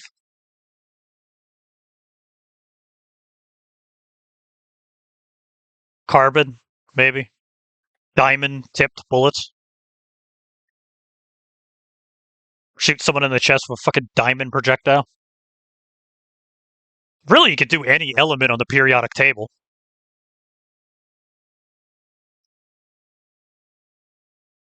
Right. Would mercury work? Yeah. I guess. I mean, mercury is a liquid at room temperature, so you would basically just be splashing the guy in the face with liquid hot mercury.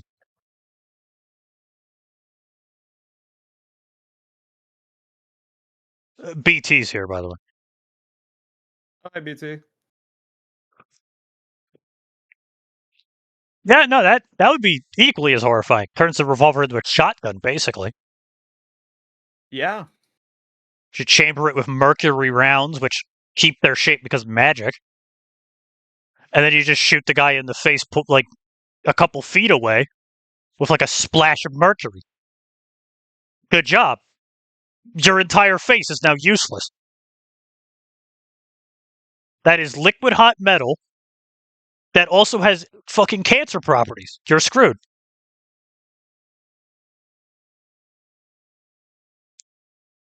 I'm not aware of many of the other elements. I don't know how Adam would get his hands on like uranium.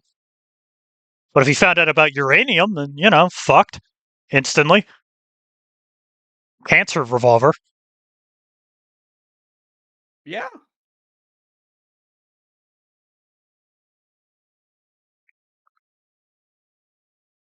Copper would be probably the element you would use for electricity. Yeah. Copper would be really good. Gold would be the opposite of, removing electricity. There's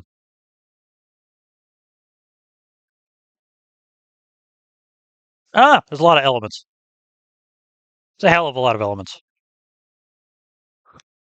Although only most of them are actually able to become physical objects. Mm-hmm. That's it. That the visual of us fighting, though, because I've sparred with, I have that art of sparring with Lynn, and she beat me canonically. Right. She's a better warrior than I am, obviously. I'm not a fucking soldier. I'm a librarian.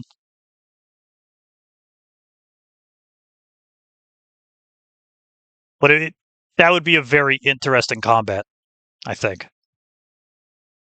Just having the choreographed thing. Oh yeah, radium. I forgot about radium. Yeah, I forgot that that's also an element. Radium bullets. I think radium is more radioactive than uranium. Yep. Uranium burns out really quickly. Depleted uranium is worse, but radium stays radioactive for a long time. Yeah.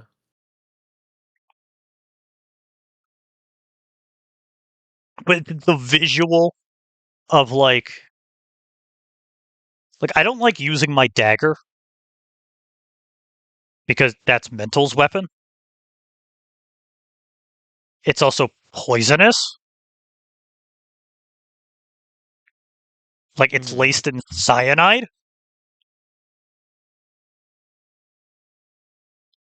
So like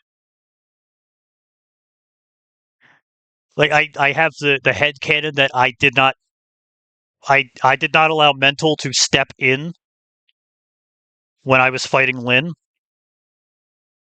which is why she won. Because me alone by myself with just my halberd, not an amazing warrior. I'm good at keeping you at a distance, but that's about it. I can swing the pole around like like a trapeze artist. That's about it. Because of my height. But Mental's not going to have that a second time.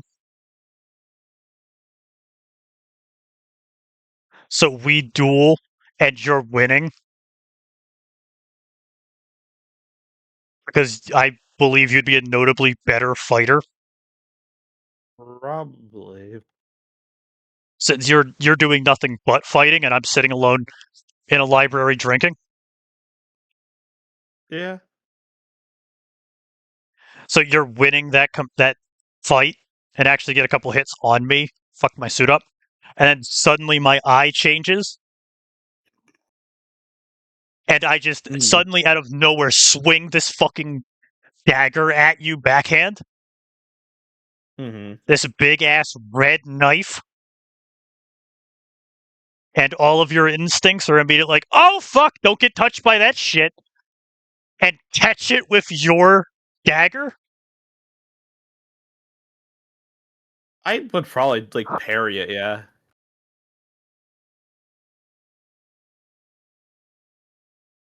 Just that stance up of me bringing this fucking knife down on you, you stopping it.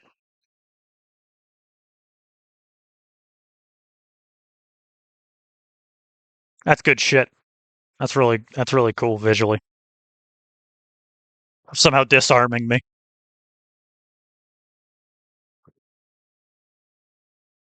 Yeah. That's an equally fun moment though. Of as you said, you're not going to use your gun or any of your tricks against someone who's actually It's trying, like like honorably trying. yeah, if it's like an honorable fight, I'm gonna like keep the fight fair, but if it's like But someone fighting doesn't with give a just fuck the about genuine honor, yeah, and he if the like fight is bitch like slaps your weapons out of your hands. yeah, if the fight is like the genuine goal is win or just like fight to the death, there's not gonna be anything barred, like he's going to use everything he's got. Yeah, there's that moment of like, well, he is an immortal. He is a powerful guy, so it's like he's not just gonna go all out on a random dude who's kind of just pig faced. Yeah. Hi, BT says he's gonna be around more. Are you looking at chat? Look at chat. I am looking at chat. All Hey right. BT, I hope you're doing good. But you're fighting some big fucking pig faced dickless loser kind of guy, and he just like knocks the weapons out of your hands because he's like 3 times your size and body mass, and you like hit a tree, and it's like, all right, I was gonna give you the best, the full reason of your strength, but I don't have time for this shit. Takes out gun, like swings it out, the chambers roll, the whole like click, click, click, click, click, bang, bang, bang in the middle of his fucking chest. Yeah. Just put 3 silver rounds into the center of his chest. I was gonna try and give you the benefit of a doubt, but I'm really not in the mood anymore.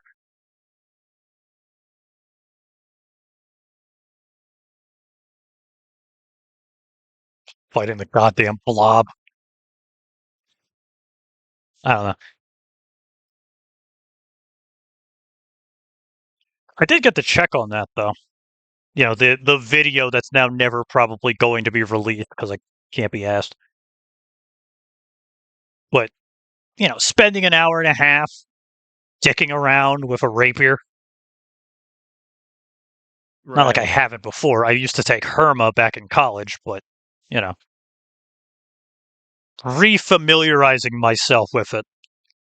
A rapier is horrifyingly effective, even against armor, when you have someone who is really, really good at seeing what they're seeing.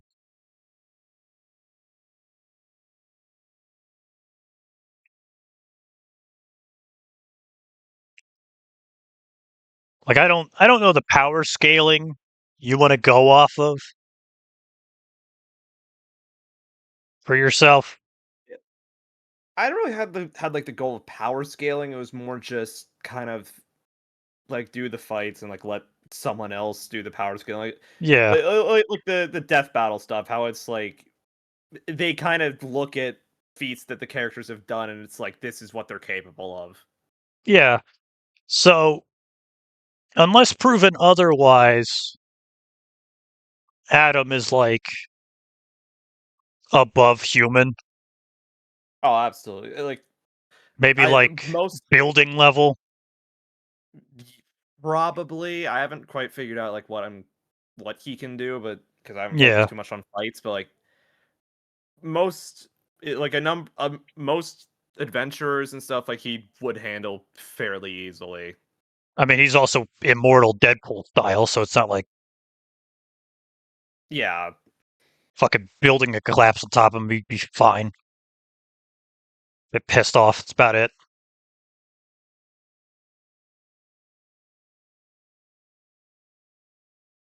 That's like, speed quality. How fast is he? He like dodge bullets or at least dodge sword swings? So in my lore, that like most magic limits is from kind of like mana pools, and one thing that I know he can do to dodge a bullet is what I'm calling an arcane dash, which is basically just how like in anime, like there's always those characters that are like crazy fast and they can just move to different places in the blink of an eye. He can do that, but an arcane Transmission. dash takes Instant yeah, transmission. yeah, like he can do that, but an arcane dash takes a good chunk of mana. With how old and how well trained he is, he has a shit ton. But if he's just doing that nonstop, it's gonna drain significantly faster than if he's focusing it on other fights. So he'll dodge bullets when necessary, but If will anyone else has a gun, probably not that yeah, like common. yeah, guns are not very common, so he'll dodge bullets when necessary, but considering he's immortal and everything, More like he dodge will arrows. probably try to block or just tank it when he needs to. Well, there's your easy kind. Can he block an arrow? Not like put a shield up and just stop it. I mean, like literally knock an arrow out of the way. The sword, yes. With magic, yes. But with his bare hands, like Like he he can't maybe catch an arrow. that's a maybe. Maybe that's like a knee jerk reaction. Yeah, like one of those reflexes where like you don't even kind of realize you're doing it. It's just like, oh shit, and just blink of an eye managed it. Yeah, it just goes by the like side of his face. He just reaches out and grabs it really quick because it's like that thing of like hitting a fly. Like what the fuck? Yeah. Oh, it's an arrow. What the fuck? Who the hell just shot at me? Because I did have that as well during that sequence. I was gonna do a blade and sorcery thing where I play as all of these random other characters and people that we know, like Doc here, and it didn't work. I lost the motivation, scrapped it. But the idea was there that you had night sight, you were really at agility based, and could knock like projectiles out of the air very easily. Mm-hmm. Like time just seemed to slow down around you, or reflexes. So in that context of reason, you would be horrifyingly effective with that rapier. Unless you're dealing with someone who's literally head to toe in armor. Yeah, like rapier is one of the main things that I use for like fights. Because like what I've worked out more is it's like I was lore wise, my character was like full peasant. Like he didn't even really have a proper name for a while because he wasn't really officially raised by anybody, and so it kind of felt weird that he's like dressed like a noble and has like a rapier, which is typically a weapon that shows your status and your wealth. So what I've kind of worked out was that it belonged to his wife, and that's why he uses it partially. Like it belonged to her, but also it's kind of symbolic of like that's the weapon that's going to be used to finally kill the god. Mm-hmm. And like That is a very. I have that with a recent character development as a soul living inside a weapon. mm-hmm. But that would be an interesting note of logic of like your wife was one of Curio's. She's very Mm-hmm. what the fuck? Oddities inherent. Mm-hmm. And then she noticed you, a guy with moth wings. And it's like, I love Moth him. wings. Oh, that's just a The cape? Yeah, I can zoom out of it. Yeah, it's just this kind of shroud on my back. Ah, alright. I thought You you could actually had wings. I technically have other forms, but it's not Spectral like wings. you can't. I technically have other forms, but I can't control them. So it's easier to just say I don't have wings. Yet another thing to add when you meet the moon god. Unlocking your full True. potential of your True. True. genetics. There you go. Actually get some fucking wings. Maybe. I don't know. But yeah, So she sees you, and immediately it's that thought of just like, I love him. He's so weird. I want to like keep him around forever and then pin him to a wall eventually. In like a, put him in a glass case kind of way, not in a, well, probably also sexually, but mainly the first thing. Yeah. You know how you taxidermy moths and shit. Yeah. And she just happened to be like a rich person who likes weird stuff.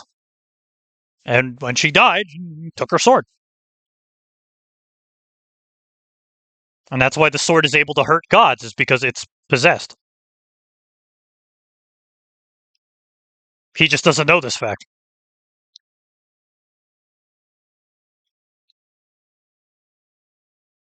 Maybe. I mean, I have. that is a thing of D&D, is a blade coated in the blood of love is one that can affect ghosts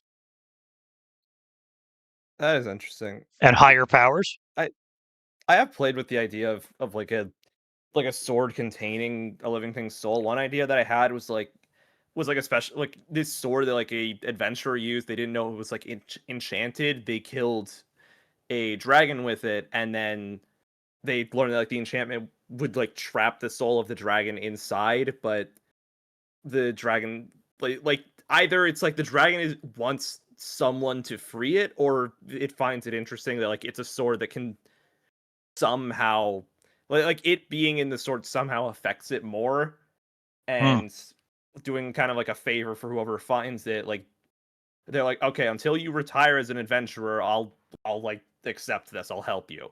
Yeah. And then whenever they're done, like they break the sword, free them, and yeah. I mean, with a recent champion I have named Urella, who is a carnivorous elf lady. In her story, she goes up against 3 other people, and one of them is a dwarf. And she Mm-hmm. has the ability, which is something that her people know how to do, which is she can take a soul of a living thing and embed it into a weapon to enchant it. And she does that to her comrades, the 2 other people Right. going after the elf. And it's brutalist, as it always is. Most of my stories are very fucked up, but that's how it is. Um, she has an elf companion and a human companion. The elf companion gets skinned alive by the Carno elf, by Urella. Jesus Christ. Yeah, they fight each other. She pisses him off enough to where she does that. Not like full skin, but she like flays him. Maybe burns him, something like that. I didn't really fool the context, but basically he doesn't look very good when they find him. So she takes his machete and jams it into his chest and then does the ritual to put him into the blade so he doesn't die. Really interesting. And then days later, when they finally fight Urella, the human manages to get a hold of her. So they're chasing Urella through a cave to try and Mm-hmm. get her back against the wall. And she drops the ceiling of the cave onto the human.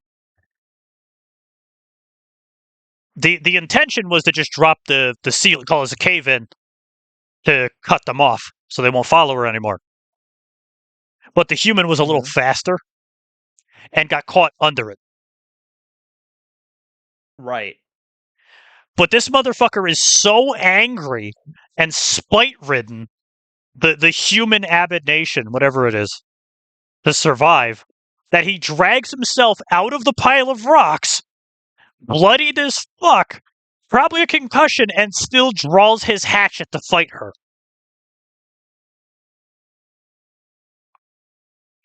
Damn. And when the dwarf gets around the cave in to find him later, the elf is gone, but there's a blood strip going up the cave, as if he had caused her fatal damage. And he's laying on the ground with his stomach cut open, still breathing. Good God. And the dwarf does a look over of his state. He has 2 slices on his back. He had his spine cut near the bottom, causing his legs to be paralyzed. Then a second one at the back of his neck, fully paralyzing him.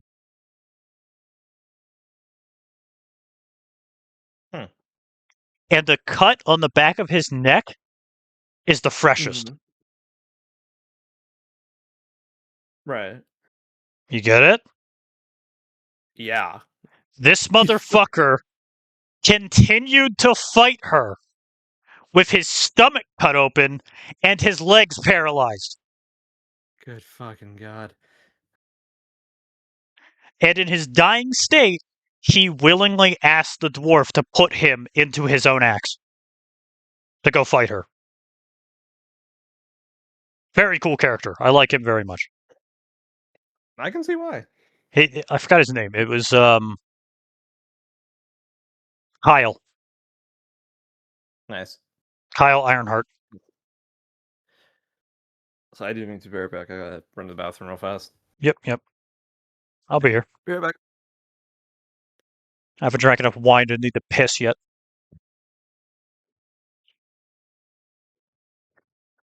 This is a really nice wine, though. It's a little dry. Or it's just making my lips numb. As alcohol will.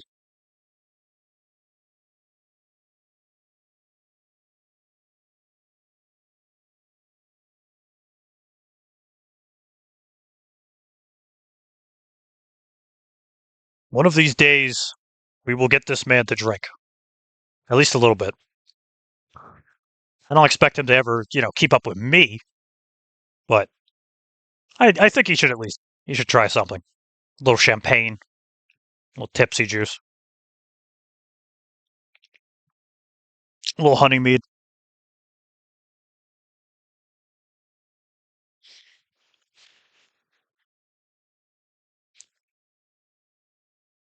Where the hell is everyone else? Is it because it's Wednesday? Well, yeah, you gotta have steak. Steak and wine is like a pair made in heaven. Usually, if the steak's made well. I've fucked up most steaks I've ever made. But that's my own fault. I'm not good at getting that. Then again, I always buy the worst kinds of steak. That's just cheap living for you. Where is everyone else, though? Where's the rest of the Mofflings and the compatriots? I made 2 new songs for Resurgence, and I would like people to hear them before the end of the stream.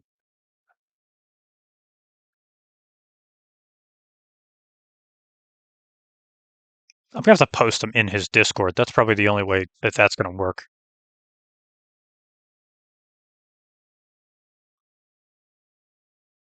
I give it 3 hours, maybe 3 hours, maybe 2.5.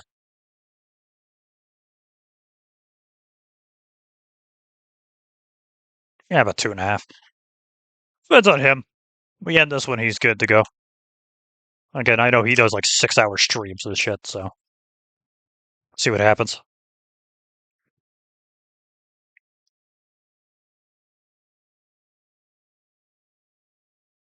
Oh man, gotta still eat something today. I did buy some veg. There you are. All right, I was gonna make fucking peppers, onions, and sausage. That's what I was gonna do. Make some of that later.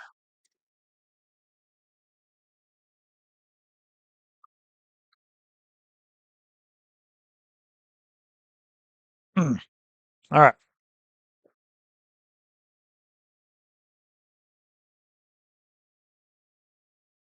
Yeah, I'm trying. I had a character who fought a lot of gods, and I'm trying to fucking remember who it was. Uh,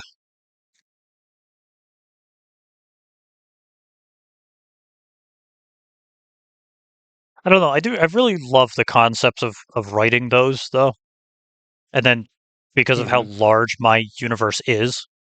They're basically just nobodies. Like, a god is not as powerful as it thinks it is. Right. And that's always a fun realization to have for certain characters. They go from thinking that they're super powerful above everyone, and they're just It's like, like, oh, yeah, you're oh fuck. planetary. Sure, you ruled over a planet or existed on a whole planet above them, but then you step outside that planet to see everything else, and, well, I don't know, dog.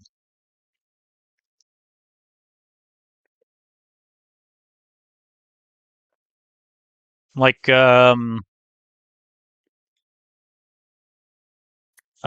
you met Bean? I don't know if you met Bean. I think you met Bean like once.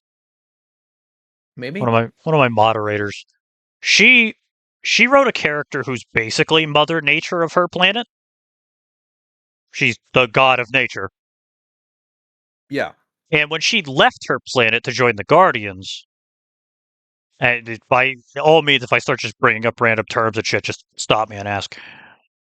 She joined the Mhm. Guardians, the GODS, and she quickly realized, yes, she's powerful. She is far from the most powerful person in the Central Realm or the GODS. Mm. She is not the strongest entity there. She has control over nature, sure, but there are other peoples with even more control over nature, which Right. is one of the funniest goddamn dynamics. There's a champion I have named Chev Green. He is a druid. He was a king among his people. He was a Fey character, a Fey king, Right. and the Mother Nature. Her name is Luna. She is also a Fey. She's a nymph. She's a forest nymph. Mm-hmm. And her father or great grandfather, one of those two, gave Chev the title of the champion of nature. And he's been alive for so long that he has bared witness to 3 separate gods of nature. Mm-hmm. So when Luna had to deal with him, like, not really fight, but, meet him, he is a much better. What's even the term for that? Nature I'm not. mage? I'm not certain, honestly. There is a term for it, but the one who controls nature, he's a lot better at it. The only thing Luna has above him is infinite. Well, yeah, I guess there is druid, but there's another term for like a guy who can control plants. Mm-hmm. Plantomancer, naturomancer, something like that. I don't know. But druid is like the obvious. But he's a druid. They're both druids. But Luna is a better druid in terms of she has infinite mana because she's a god. She can produce her own mana. While Chev is 3,000 years old and just has a lot of experience with what he can do with that stuff. One of his favorite tricks is he carries around a 13-foot staff covered in poisonous spores. Oh, that's fucked. I love it. Yeah, it's slightly taller than him. He's about 12 feet tall Oh, with Jesus. antlers. He's a pretty big fucker. Wait, the antlers count in his height for this? Yes, he is 13 feet tall with Okay. antlers. And um, he carries around this staff that's about as tall as he is, made out of driftwood, so he can regrow it and shit. And the majority of it is covered in moss and mushrooms. So Mm-hmm. when he breaks it over someone's head, it covers the area in poisonous spores. No, that's actually fucking crazy. That is such a great idea. Yeah, I love that fact. And it only does it when he wants it to. But the bigger fact is that he's undead. He was killed by an angel. Totally fucked story, believe me. So a angel fell onto the planet at one point. There's a couple of them. And this angel was kind of a douchebag. He wanted to fuck Shev's daughter. Just blatantly. No marriage, no that. He just wanted to fuck a fairy. And Shev kind of got in the way of that because it's like, you're not just going to, screw my daughter. No. I don't care if you're an angel. And then the angel killed him. Because it's an angel. Right. He cut Shev's head clean off. And as Shev's soul is leaving his body, he prays out to the infinite existence of the universe, asking anyone to give him a second chance at this shit for revenge. And the void answered. Right. Okay. The monarch himself revived him. So Shev is an undead druid warlord. Fucking crazy. And he went back on a stormy night and found that angel talking shit at a bar, at a tavern. Talking about like, yeah, I slayed a king. I fucked his daughter. It was great. And he walks in and everyone goes quiet. But at this moment, Sheb looks like a zombie. He looks like a corpse that had just gotten back up. Like the void reattached his head, so he's got stitch marks around his neck. And Shev used to wear a mask made of stone. It was based on a demon, so he wore a stone demon mask to scare people. Yeah, it would scare me. When the void took him, that mask got physically fused to his bones. Oh. So he now has a pair of demon horns and antlers on top of, dead skin. He looks mummified. So he enters the tavern, and everyone immediately shuts the hell up. Except the angel. Egotistical prick keeps talking. Even while the bartender is like slapping the fucking bar, like, hey, look, fucking look. Nope, doesn't get it. The Shev walks up, puts his hand on the guy's shoulder, and the next moment the angel is thrown out through the bar doors into the mud and rain. Dear God. That's it's a pretty big tavern. Like, let's say it's about as big as this room. He threw him from that table out the door. One movement, one hand on the shoulder, backwards. I mean, he is the champion of nature after all. So he throws him out into the mud and dirt, goes out there, and they start fighting.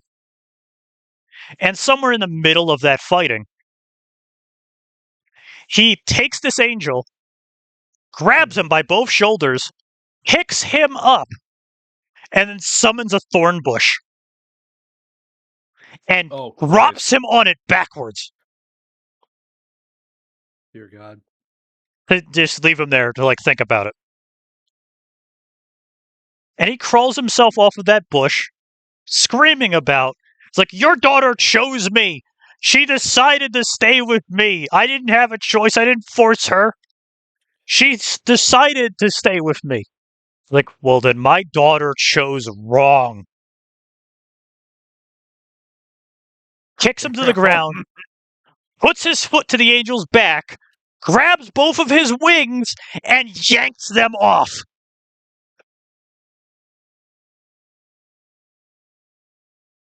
And the scream could be heard all the way to the next kingdom.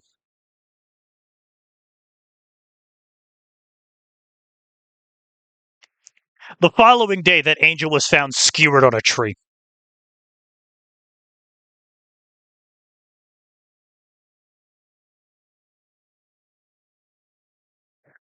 And that led to another moment much later on where Shev meets an archangel, an even stronger angel, who forgave him for killing an angel.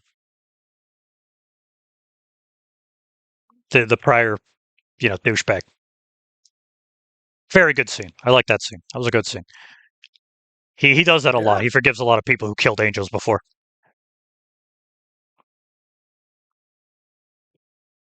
But Shev's a very powerful, not the most powerful.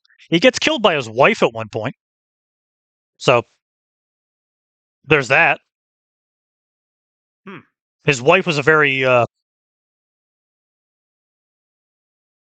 unfaithful. That's the word. Unfaithful hoe. She was the daughter of the god of lightning. She was a warrior demigod who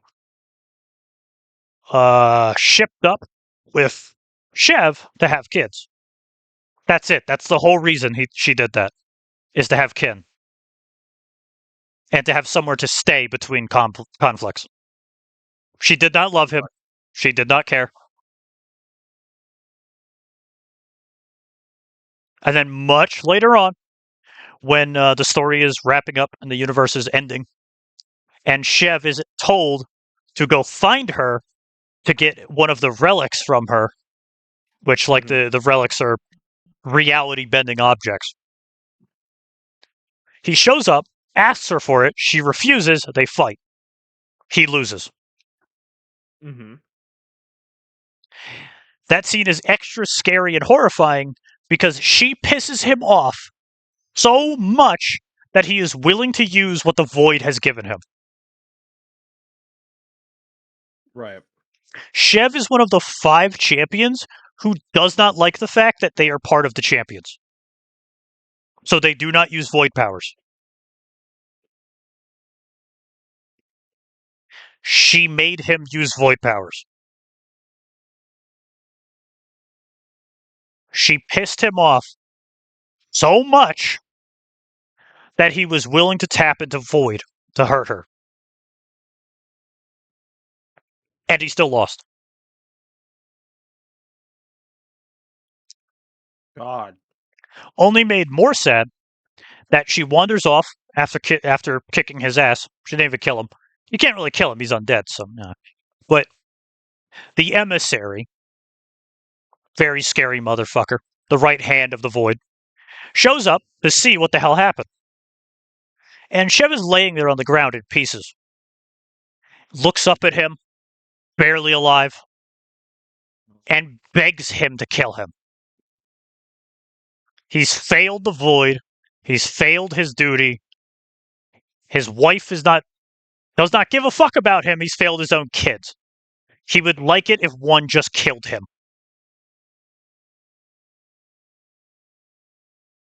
God damn. And this is the one moment in the whole story where one actually has a heart. The emissary's kind of an egotistical narcissist. They didn't really care about much other people. But bearing witness to this, that one of the champions doesn't want to be a champion anymore, breaks his heart. Right. He knew how bad of a person he is, and it's just like, how bad does someone have to hurt you for you to ask me to literally destroy your soul? No. No, I won't do it. I'll do you one better. You're going to watch me kill her. Damn. So he rips the soul out of Shev and goes after her. I don't even remember her name, which is depressing. I think it was like Titania, something like that. Something based on Shakespeare. Because she's technically the queen of fairies. So, like, Titania, something like that. So she runs off to a church of an old god. A church of the god of lightning or the god of nature or something like that. the god of animals, and she stands inside of it, believing that she's safe there because the powers of the gods will keep her safe. Single problem: the emissary is a galactic threat. He's literally the right-hand man to a god eater. Good God. So he walks into that church unfazed and has a short conversation with her. Like, he starts out kind. He starts out a little bit kind, a little bit condescending. Of like, wow, what are you running from? Are you sad? Are you scared about something, dear? Turns around, draws her sword on him. Like, who are you? I know you're with them. I can see it in your eyes. I'm like, correct. It's like, you're here for the relic. No. At one time, maybe. Maybe I was here for the relic. But that's secondary to what must be done. You messed up, dear. It's like, I don't have time for this. I'm not going to fight you here. You are out of my way. You're a uh fuck. You're an insignificant fool.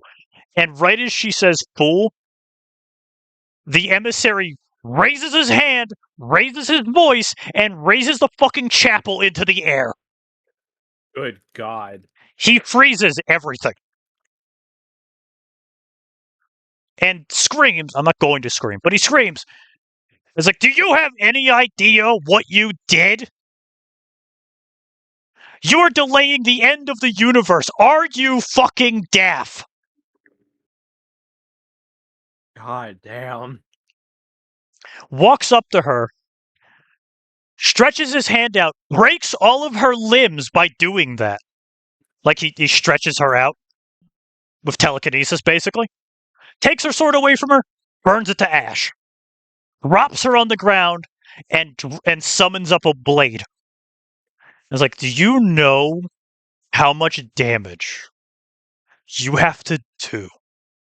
How much mental torment you must cause to lead a champion to the point of asking me to kill him? Christ. Hi, Toto. We're in the middle of a welcome story. in. Hello. Thank you. Thank you for raiding in.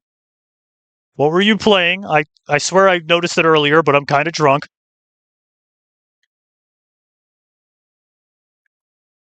This is Resurgence. He's the guest today. How are you? The Moth VTuber. I am existing. Toto's taking a minute. We'll figure out what he's doing. Probably a bit eepy. There he is. Cult of the Lamb. That was it. We're having a bit of a chat. A little drinky drink. Bit of the goofy juice, you know. Martyr's been drinking again. What am I not drinking? It's a consistent drinking. It's not a he's drinking again. It's he's still drinking. I was gonna make a joke like we tried to hide the liquor. I don't like. No, You know that. I'll make my own with the toilet. You know that episode of The Simpsons where like he kicks out I forget his name. The one dude that's like constantly drunk. Yeah. And then like he's back in the bar. He's like, how do you keep getting in here? I don't know. Throws him out again. He's just standing behind Mo. Like I'm just imagining that with alcohol. Uh-huh. Like we like physically take it from you, throw it out, turn around, you have another bottle. I was like, this is one of my one superpowers. I can manifest this shit. That's it. It's like that joke of like taking the sunglasses off. There's another pair of sunglasses. You reach over, grab the bottle, take it from my hand. The minute it leaves my hand, there's another bottle. It's like, this isn't going to work. You're going to fail. This is not going to go anywhere. You're just creating pollution. You're the bad guy here, honestly. Yeah, all right. But, yeah, so He yells that at her. Like, how dare you drag a champion to the lowest state of depression to the point where he asks me to kill him? Right. Drown the world in beer, hell yeah. And then he cuts her down the middle, like shoulder to hip. Right. And then to make sure she understands how much she fucked up, leaves Shev's soul in her hands and then walks off with the relic.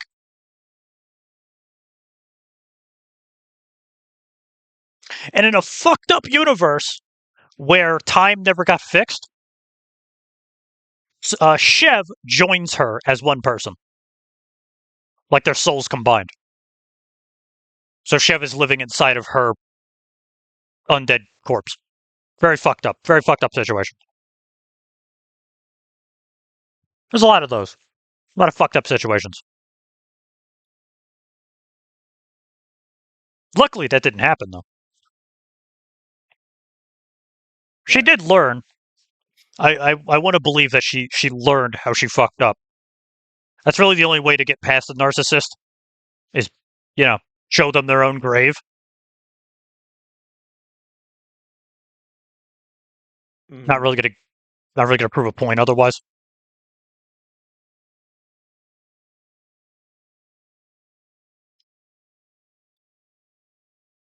But yeah, I was got Igna. I like Igna. Igna's the fire god. He's a little desert elf, barely 25 years old. Probably one of the youngest gods. I believe it. I think there might be one younger than him that I'm just unaware of off the top of my head. But Igna has one scene. I love it very much. He has an attack called Supernova. Or something like that. Or it's like I don't remember his exact tongue, but it's basically Islam. It's the Islam phrase for dragon cremation or cremation of God, Right. something like that. He has the ability to push his pyromancy so hot that it glasses stone. Jesus Christ. There's a moment where him and someone else are running from a bunch of guards, and he turns, starts the fire spell in his hands, so his hands like combust, and then he condenses it until the fire turns blue. And then he releases a blast of fire from his hands so fucking hot and so bright it can be seen from a county over. He turns night into day for like a couple of minutes. Damn. Like I visualized it. The Empress is on her tower in her castle looking down at the city, and suddenly there's a little spark, and then the entire night sky is lit up. The whole fucking city is lit up. And then it goes away. And the entire small block area that he was standing in is now like glass and crystal and stuff.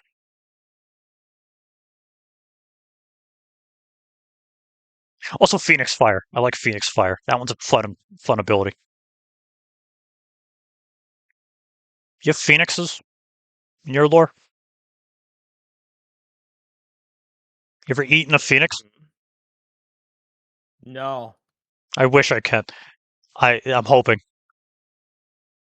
They're what's it called? There's a game called Dunderbeck. Lets you make sausages out of fey creatures. The demo That's has interesting. yeah, it's a really funny game. It's made by the same people that made H3 VR, hot dogs, horseshoes, hand grenades. And basically, you make sausages and food out of random creatures. But the end of the demo has you take a quest that says, "Go to the forest and catch me a phoenix." So, so there's phoenix in the game, and I'm kind of excited to make a sausage out of a phoenix.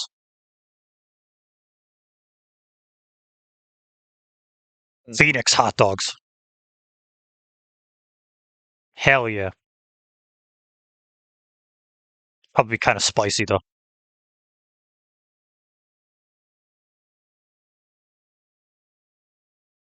You can also make sausages Right. out of unicorns. That game's fucking weird. I really recommend going and looking it up. It's a really funny demo. It's like a good 3 hours.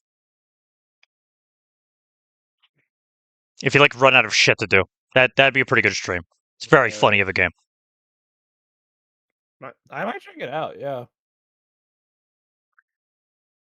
But yeah, that's a pyromancy that not many people fuck with. If you learn fire magic really well, you can heal people with it.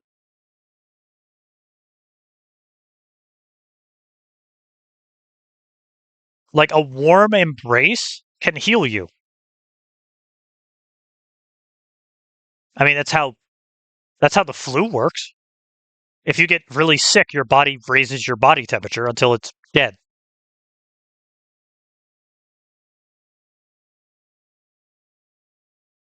Right.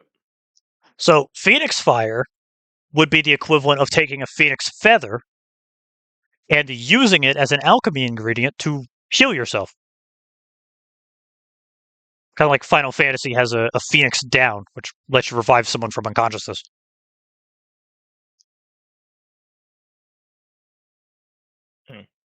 Yeah. Igna uses it a little bit more extreme. He can recover limbs using it. Good God. But he has an attack called Eraser Shot, which he superheats a flintlock pistol till it explodes. Which usually takes his whole arm along with it.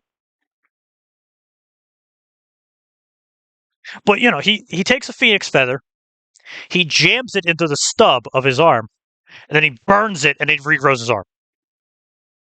What the shit? Really cool fucking pyromancy ability, personally. That's one of my favorites. Because that's how a phoenix works, Yeah. It can summon itself from death, regrow from ashes. So who the fuck says you can't use it to regrow a limb? I don't see anyone saying you can't.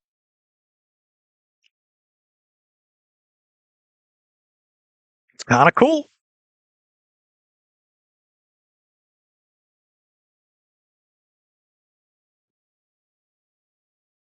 Yeah, really damn cool. There's another story beat I really like a trope, and that's when the mild mannered character losing his shit.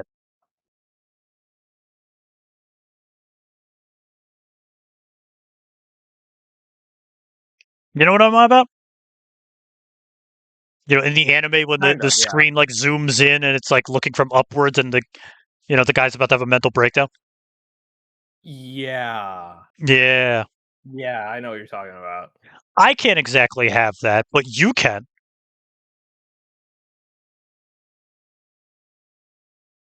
Yeah. Bit fucked up, bit angsty. But who knows? Let's say that Adam finds another love, or he finds someone that he believes he might be able to love again, or someone who takes kindly to him. An apothel, a helper, young lady, a maiden, who knows? Right. And something. Fuck it, let's say it's the cultists of the trickster god. Why not? He seems like someone that would have cultists. Religious fucking zealots. Hell, just look at oh god, what is that game called? Fear and Hunger. Just look at Fear and Hunger.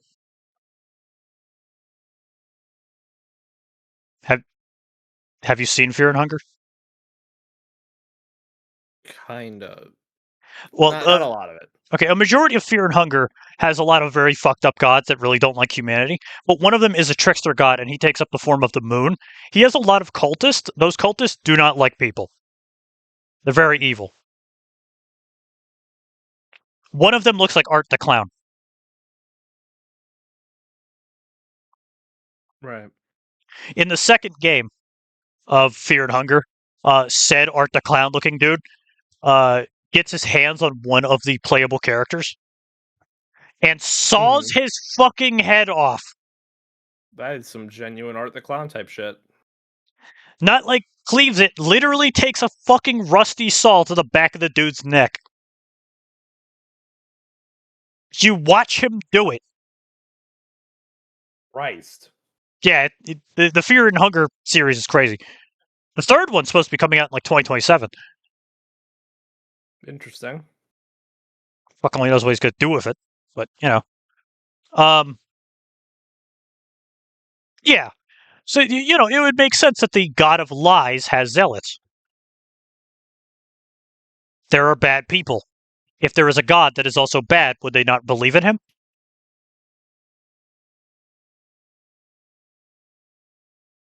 Would make sense. Right. So his zealots kills Adam's Tagalon, whoever the fuck it is, whatever concept. Kills a young maiden, trying to give him benefits, give him healing. Maybe it's an assistant. Maybe a young adventurer that he kind of took friendly on. Whatever be damned. And he loses his fucking mind.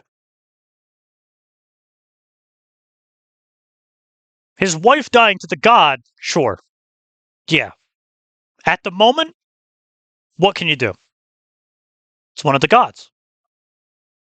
This is human beings making the decision to torture and kill someone he loves.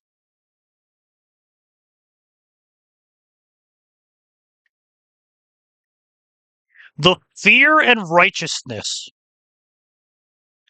that Adam would descend on these motherfuckers would be in comparison to Batman.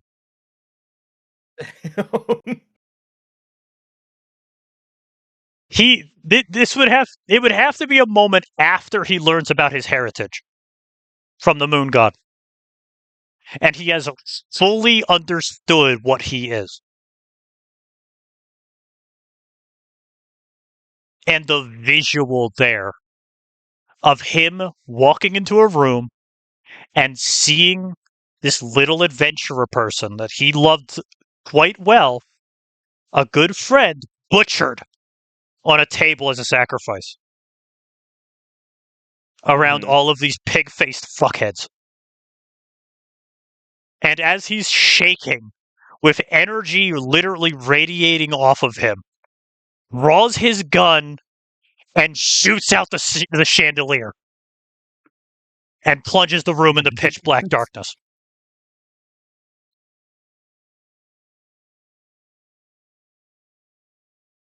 And all of the cultists can do is scream, yell, and curse as he butchers them like fucking pigs. Jesus Christ. Goes full Hotline Miami on their ass. Not even like using any of his own weapons.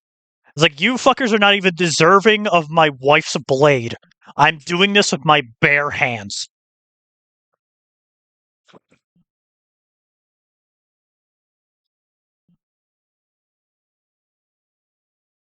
Like he kills them with their own weapons or something. I don't know.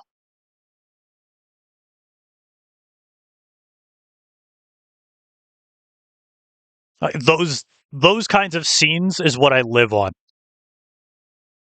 It's great. I can see why. Just the fucking raw emotion as the music picks up. When the good guy stops being so good.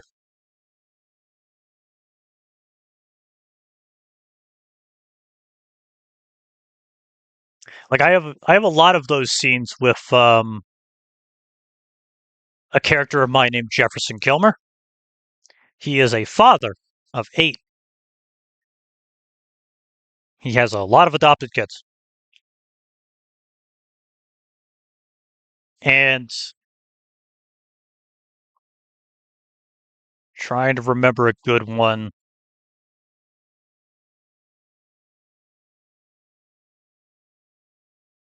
He literally loses it on someone.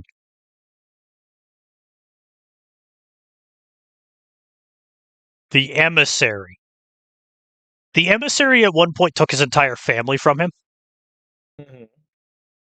and he tortures him if it all the time. Like, and anytime Jefferson and the emissary see each other, the emissary will bring up the fact that, hey, we still have all your family's souls, by the way. You know, if you want them back,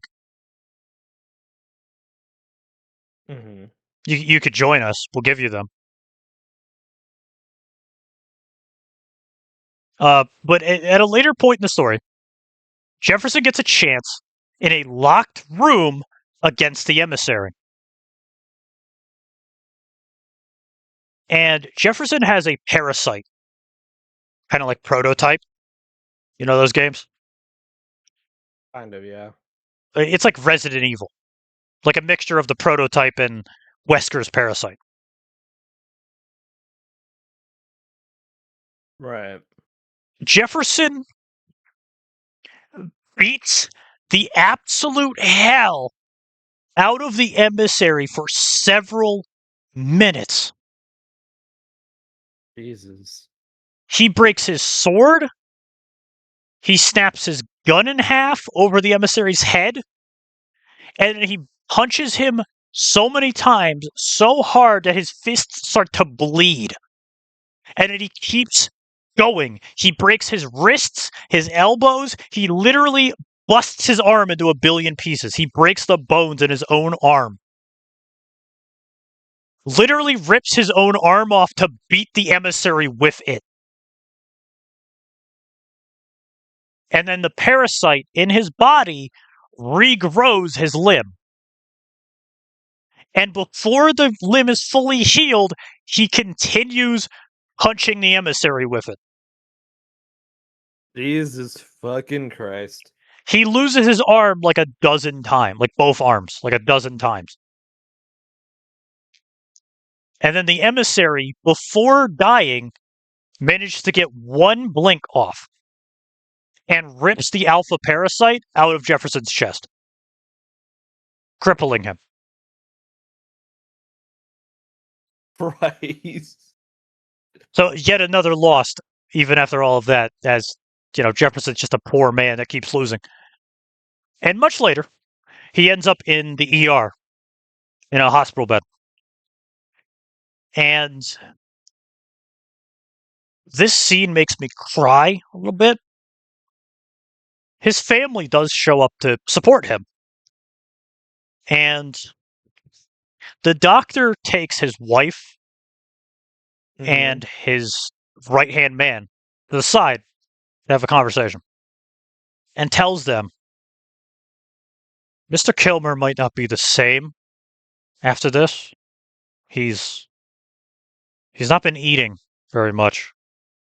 We've had to keep him alive on a solution. We tried to put the parasite back into his body, and it won't. It won't bond to him anymore. It's afraid of him. Oh. He might never physically recover. So he's lost both his arms and his parasite.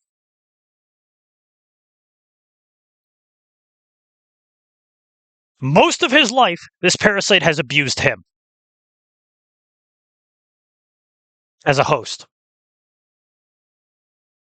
Anytime his brain shuts off, the parasite takes control of his body. Oh. It morphs his body. It creates blades. It does whatever it needs to keep him alive. And in that one fight, he abused the parasites so hard that it refuses to bond with him ever again.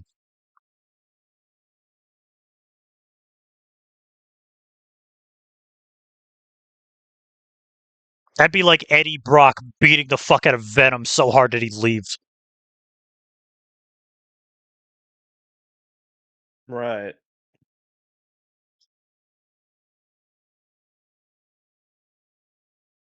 Like, and it's that fact. Jefferson is a dangerous man. He is a very scary motherfucker of a human being. And he's laying there in a hospital bed with no arms, looking like he's dead. Jesus Christ. And it's a really heartfelt scene to lose his powers and everything. And it gets worse. Although it's kind of metal. It's very badass. Um he gets a pair of robotic arms at some point. So he at least has those. The prosthetics. But he gets a second try at the emissary at the end of the story. And they fight each other. The monarch, Mm-hmm. the void himself, gives up on the emissary at the end of the story. The monarch, when he's right there at winning, gives up on the emissary. Does not help him, he just leaves. Leaving the emissary to fight Jefferson on his own.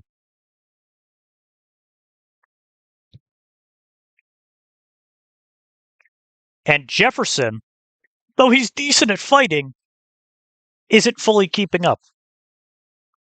Until he pulls out a syringe. One of those big fuck off syringes, like an EpiPen full of a red liquid.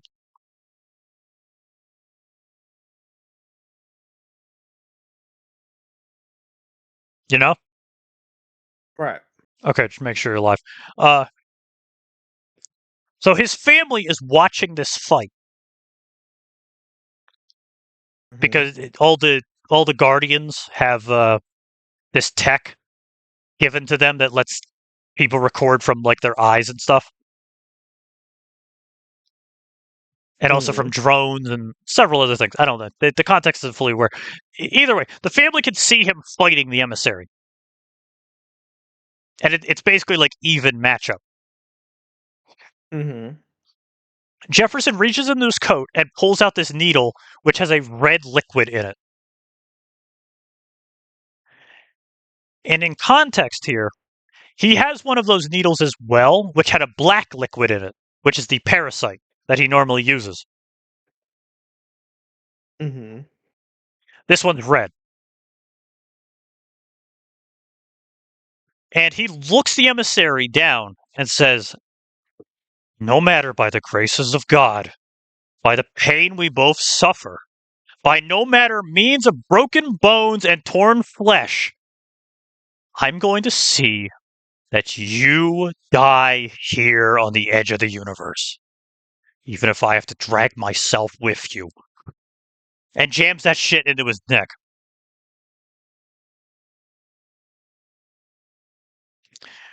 Before he does that, zoom out back to his family.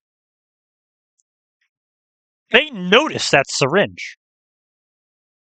It's a compound they've never seen before. And they zoom in on it. One of his sons is very tech illiterate, so he zooms in on it to see what the fuck it is. And when he gets a compound scan of what's in that needle, it is a long list of some of the most horrifying ingredients you've ever heard of. Lord. We're talking like boson and like slight traces of cyanide. And like, brain chemicals. An obsessive amount of stem cells and some other stuff.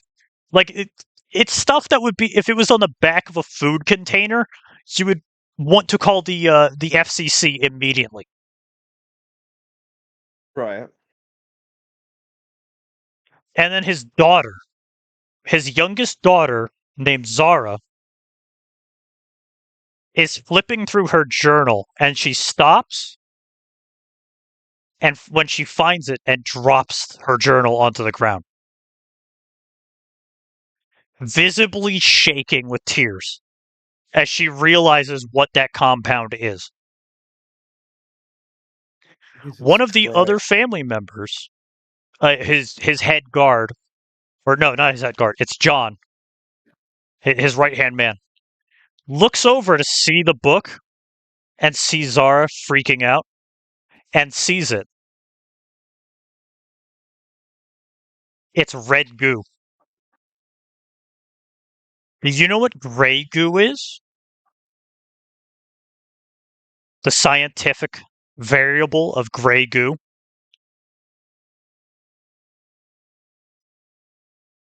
Good God. You know what gray goo is, right? Yeah. The shit that never stops eating? Yeah. This is red goo. I feel like you've told me about this before. I think I have on a previous thing. Way, way long ago. But, yeah. So his base parasitic compound is known as HO399. Host-oriented, subject 399. This is VO003. Victim-oriented, number 3. Good God. Yeah, it completely, like, absorbs his body and soul into a mass of fucking tendrils and teeth and shit. Doesn't go very well, but he does kill the emissary using it. In the most vicious way possible. Basically, like dropping someone slowly into a pit of piranhas.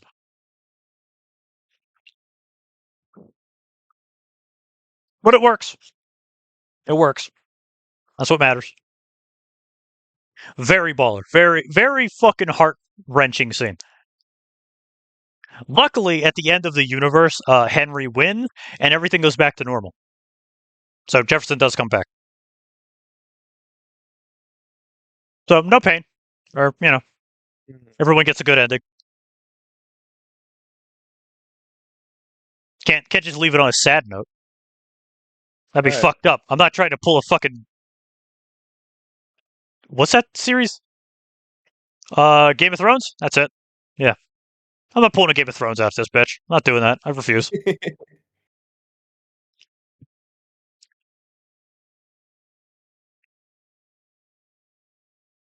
Ah. There was... What is it? How much of your storytelling goes off of D&D? Would you say? Or the concepts of? Kind of the initial idea was more D&D based, and I've been shifting away from that more. Me too. I try to keep some basic elements that are necessary, like, the basic formalities. Right. Certain races, orcs, dwarves, elves, yada yada. Yeah.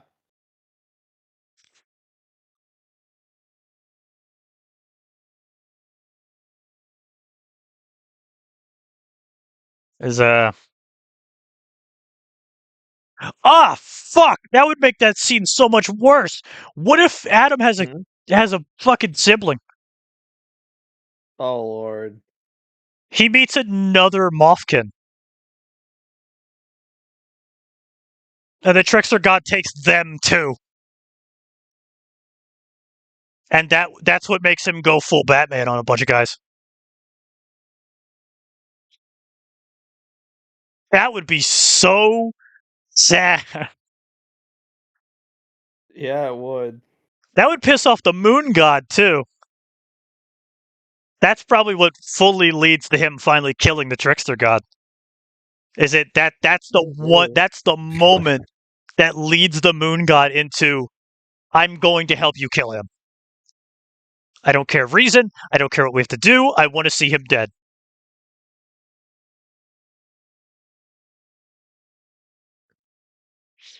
Dear God.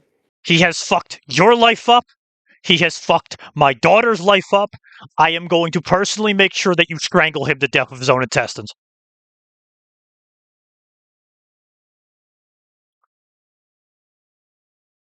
Hmm. You know, there's a completely other fucked factor I just thought about. Couldn't a necromancer just bring his wife back?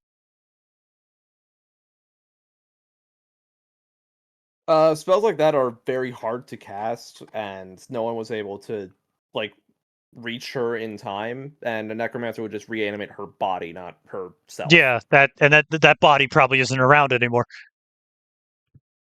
The You would body is need, by now long decayed. yeah, you would need a really, really powerful necromancer to be Yeah, able to turn soul into body. Or a god, like the god of life or something. yeah. Or god of reincarnation or whatever have you.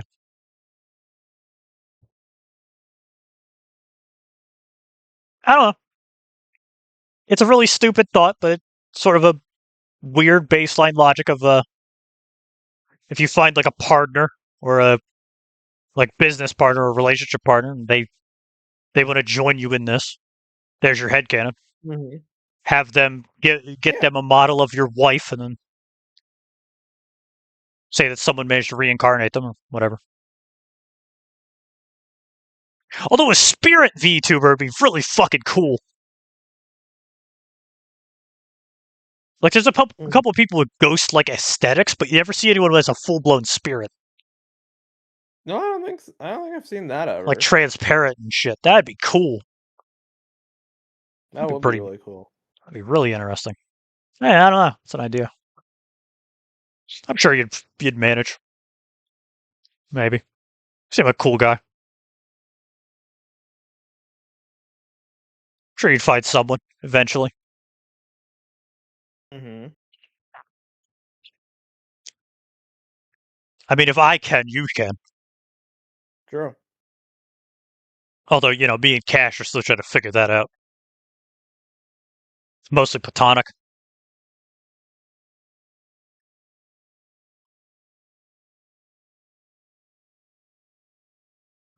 Ah, my neck. Oh. All right, so we got 9 minutes till 5 o'clock. Yeah. I think we could shape this up at 3 hours. Works for me. Seems pretty good. I mean, I was gonna play those songs, so let's play the songs. Yep. Let people hear those.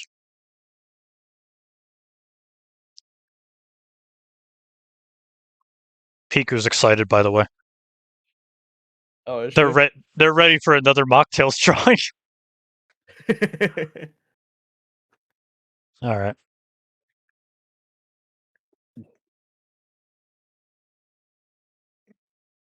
Here we go. You want to like go 3, 2, 1, so you hear it as it's playing, or like Sure. you gonna mute me and just listen to it on stream? I can do that. Yeah. Uh, I feel like I that had the would be stream pulled up. I easier. can listen to You just shut me up and then talk like you're listening to the song, but you can't hear me. it. Yeah. Something like that. I don't know. All right. 3, 2, 1. Here we go.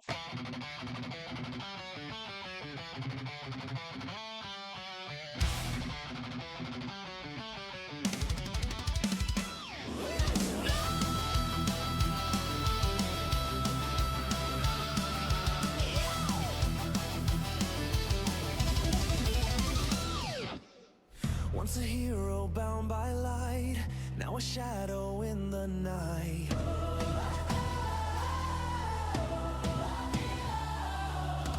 Trickster's curse took my kin. In this rage I now begin.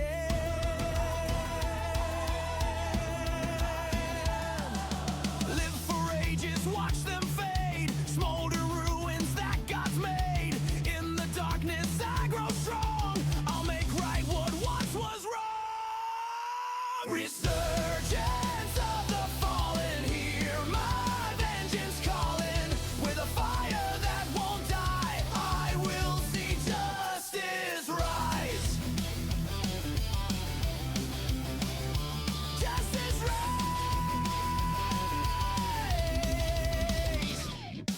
In my hands I hold their fate.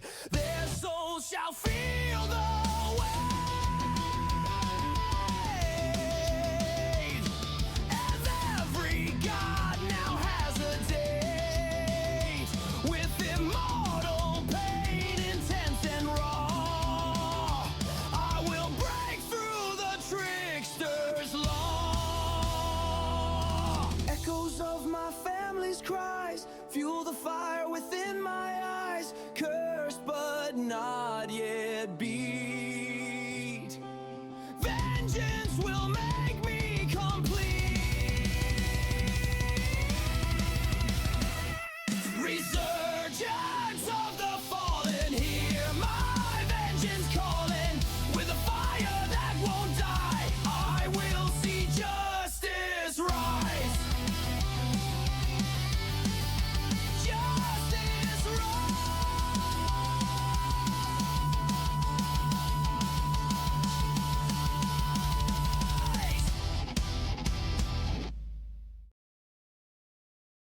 God, this is so fucking intense. Yeah. The other one, the prior one was like, it's pretty good. It's pretty good shit. But I added way more bass to that one. Yeah. Some fucking high AF energy. A lot of drums. I don't think there was many drums in the previous one. I don't remember. A lot more intense. I like it. I'm really impressed with how that came out. It'd be a lot better energy to the start of this series. People are gonna be really fucking confused, by the way, in your next stream. Yeah. Hearing that, just you can have a lot of people with like their eyes exploding out of their heads. And if you can't get the second song in there, like immediately, if you can't figure out how to, make it an end screen thing, no harm in showing it off at the beginning. Figure out where to put it somewhere. That said, got the other one. This one's a lot longer, 3 minutes, 3.5 minutes. Yeah, I don't remember how the fuck I pulled that off. 5.5 minutes total. Right? Wait. 226, 324.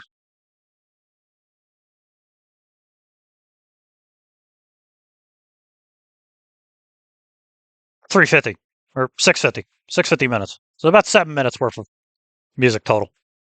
Mm. All right. There's the other one. Doctor's Last Call.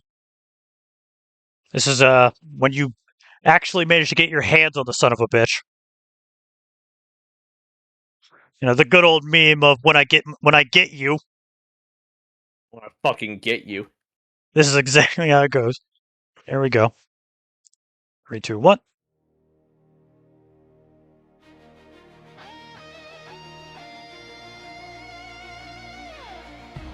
Hello, you sick fool. It's me, your best joke. It's time to end this cruel game. Moonlight bathing, blood on my blade. I doctored hands through a war we made. Had lost them all.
Beautiful. Absolutely. That ending part is literally just holds up lighter. Like, it's so fucking good. Yeah, All the definitely. voices of all the people that he's helped and saved over the years singing alongside him as he kills this fucker. Ah, so good. It took me several minutes to come up with that line at the beginning. In my own head, I make my characters curse a lot, because I do. That's just silly behavior. But I don't feel like Adam would. Mhm. He'd be really passive aggressive with it when he finally found the fucker. Like, he's not upset. He's not pissed off anymore. He's just happy to have this over with. I can see it. He can't go anywhere. They're locked in here.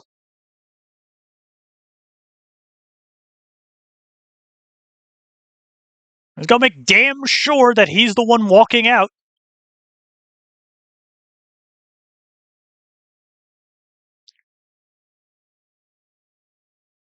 Ugh. What the hell is the exact phrasing I used? Hello, you twisted fool. It's me. Your best joke. That's so fucking good. Is Fiona calling himself the god's best joke. Yeah. That's so hard. That's so metal. It's just accepting the fact of what he is. Yeah. Hey, God. That took like several hours to actually write together. First one was easy, just rewriting and then recomposing the entire song. That didn't take too long. That, however, rewriting all of this or writing all of that, yeah, that took several hours. But God damn. Majority of that song is literally just holding up lighter and crying. Good shit. But there you go, birthday gift. You enjoy that. Hopefully you make good use out of it. We've hit 3-ish hours. Good chunk of time.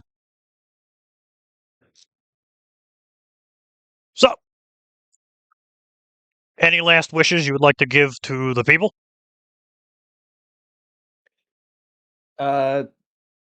Everyone, take care of yourselves. Was very lovely to get to be here on Martyr's stream. Thank you for having me. Always glad to have more people. I'm glad we finally got around to fucking doing this. Oh, absolutely. Damn it, Cinder. Take a shot.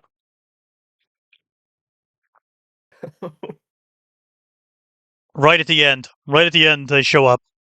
Right to close us off. Yep. Have a drink of water.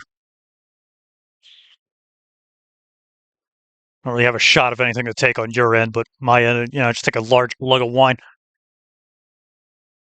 No, wait, no. No, fucking, I have whiskey right here. It's a bad idea. Taking a shot of whiskey?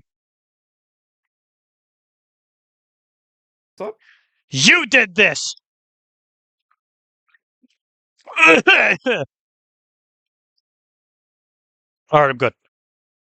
God, that's gonna fucking hit me in like an hour. It's actually pretty good. It's turkey dog. Not turkey. Dog. Fucking. Bird dog. Bird dog whiskey. Very strong shit. Don't try it. Anyway. Yeah. Good to have you here. Maybe you'll return again. Get a third Mocktales in season 2.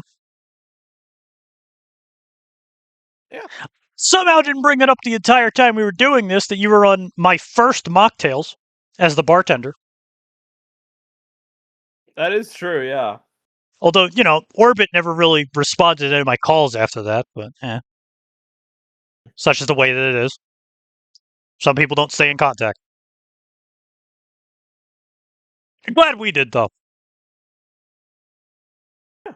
You're a badass. Good guy. Thank you. He deserves subs. Fucking give him money. Also me. Give us both Thank you. money. Money is cool. Keep the starving artists fed. Anyway. Good luck and Godspeed, everyone. Glad you could show up and bear witness to all of this nonsense. Yep. Till the next one. On the 23rd, I got Sylvie. That one's gonna be a fucking struggle. Oh, yeah, for sure. Me and you are at least decent people that can, we have a personality type to talk about. They're a femboy. Yeah. I don't know how I'm gonna deal with that. They're a little fox VTuber. I don't know what I'm gonna do there. Shit's gonna happen. I'm gonna have to do some research. Anyway, till next time. Everyone, keep yourself safe. Stay healthy. Drink water. Yep. Till next time. Hydrate. Goodbye. Bye-bye.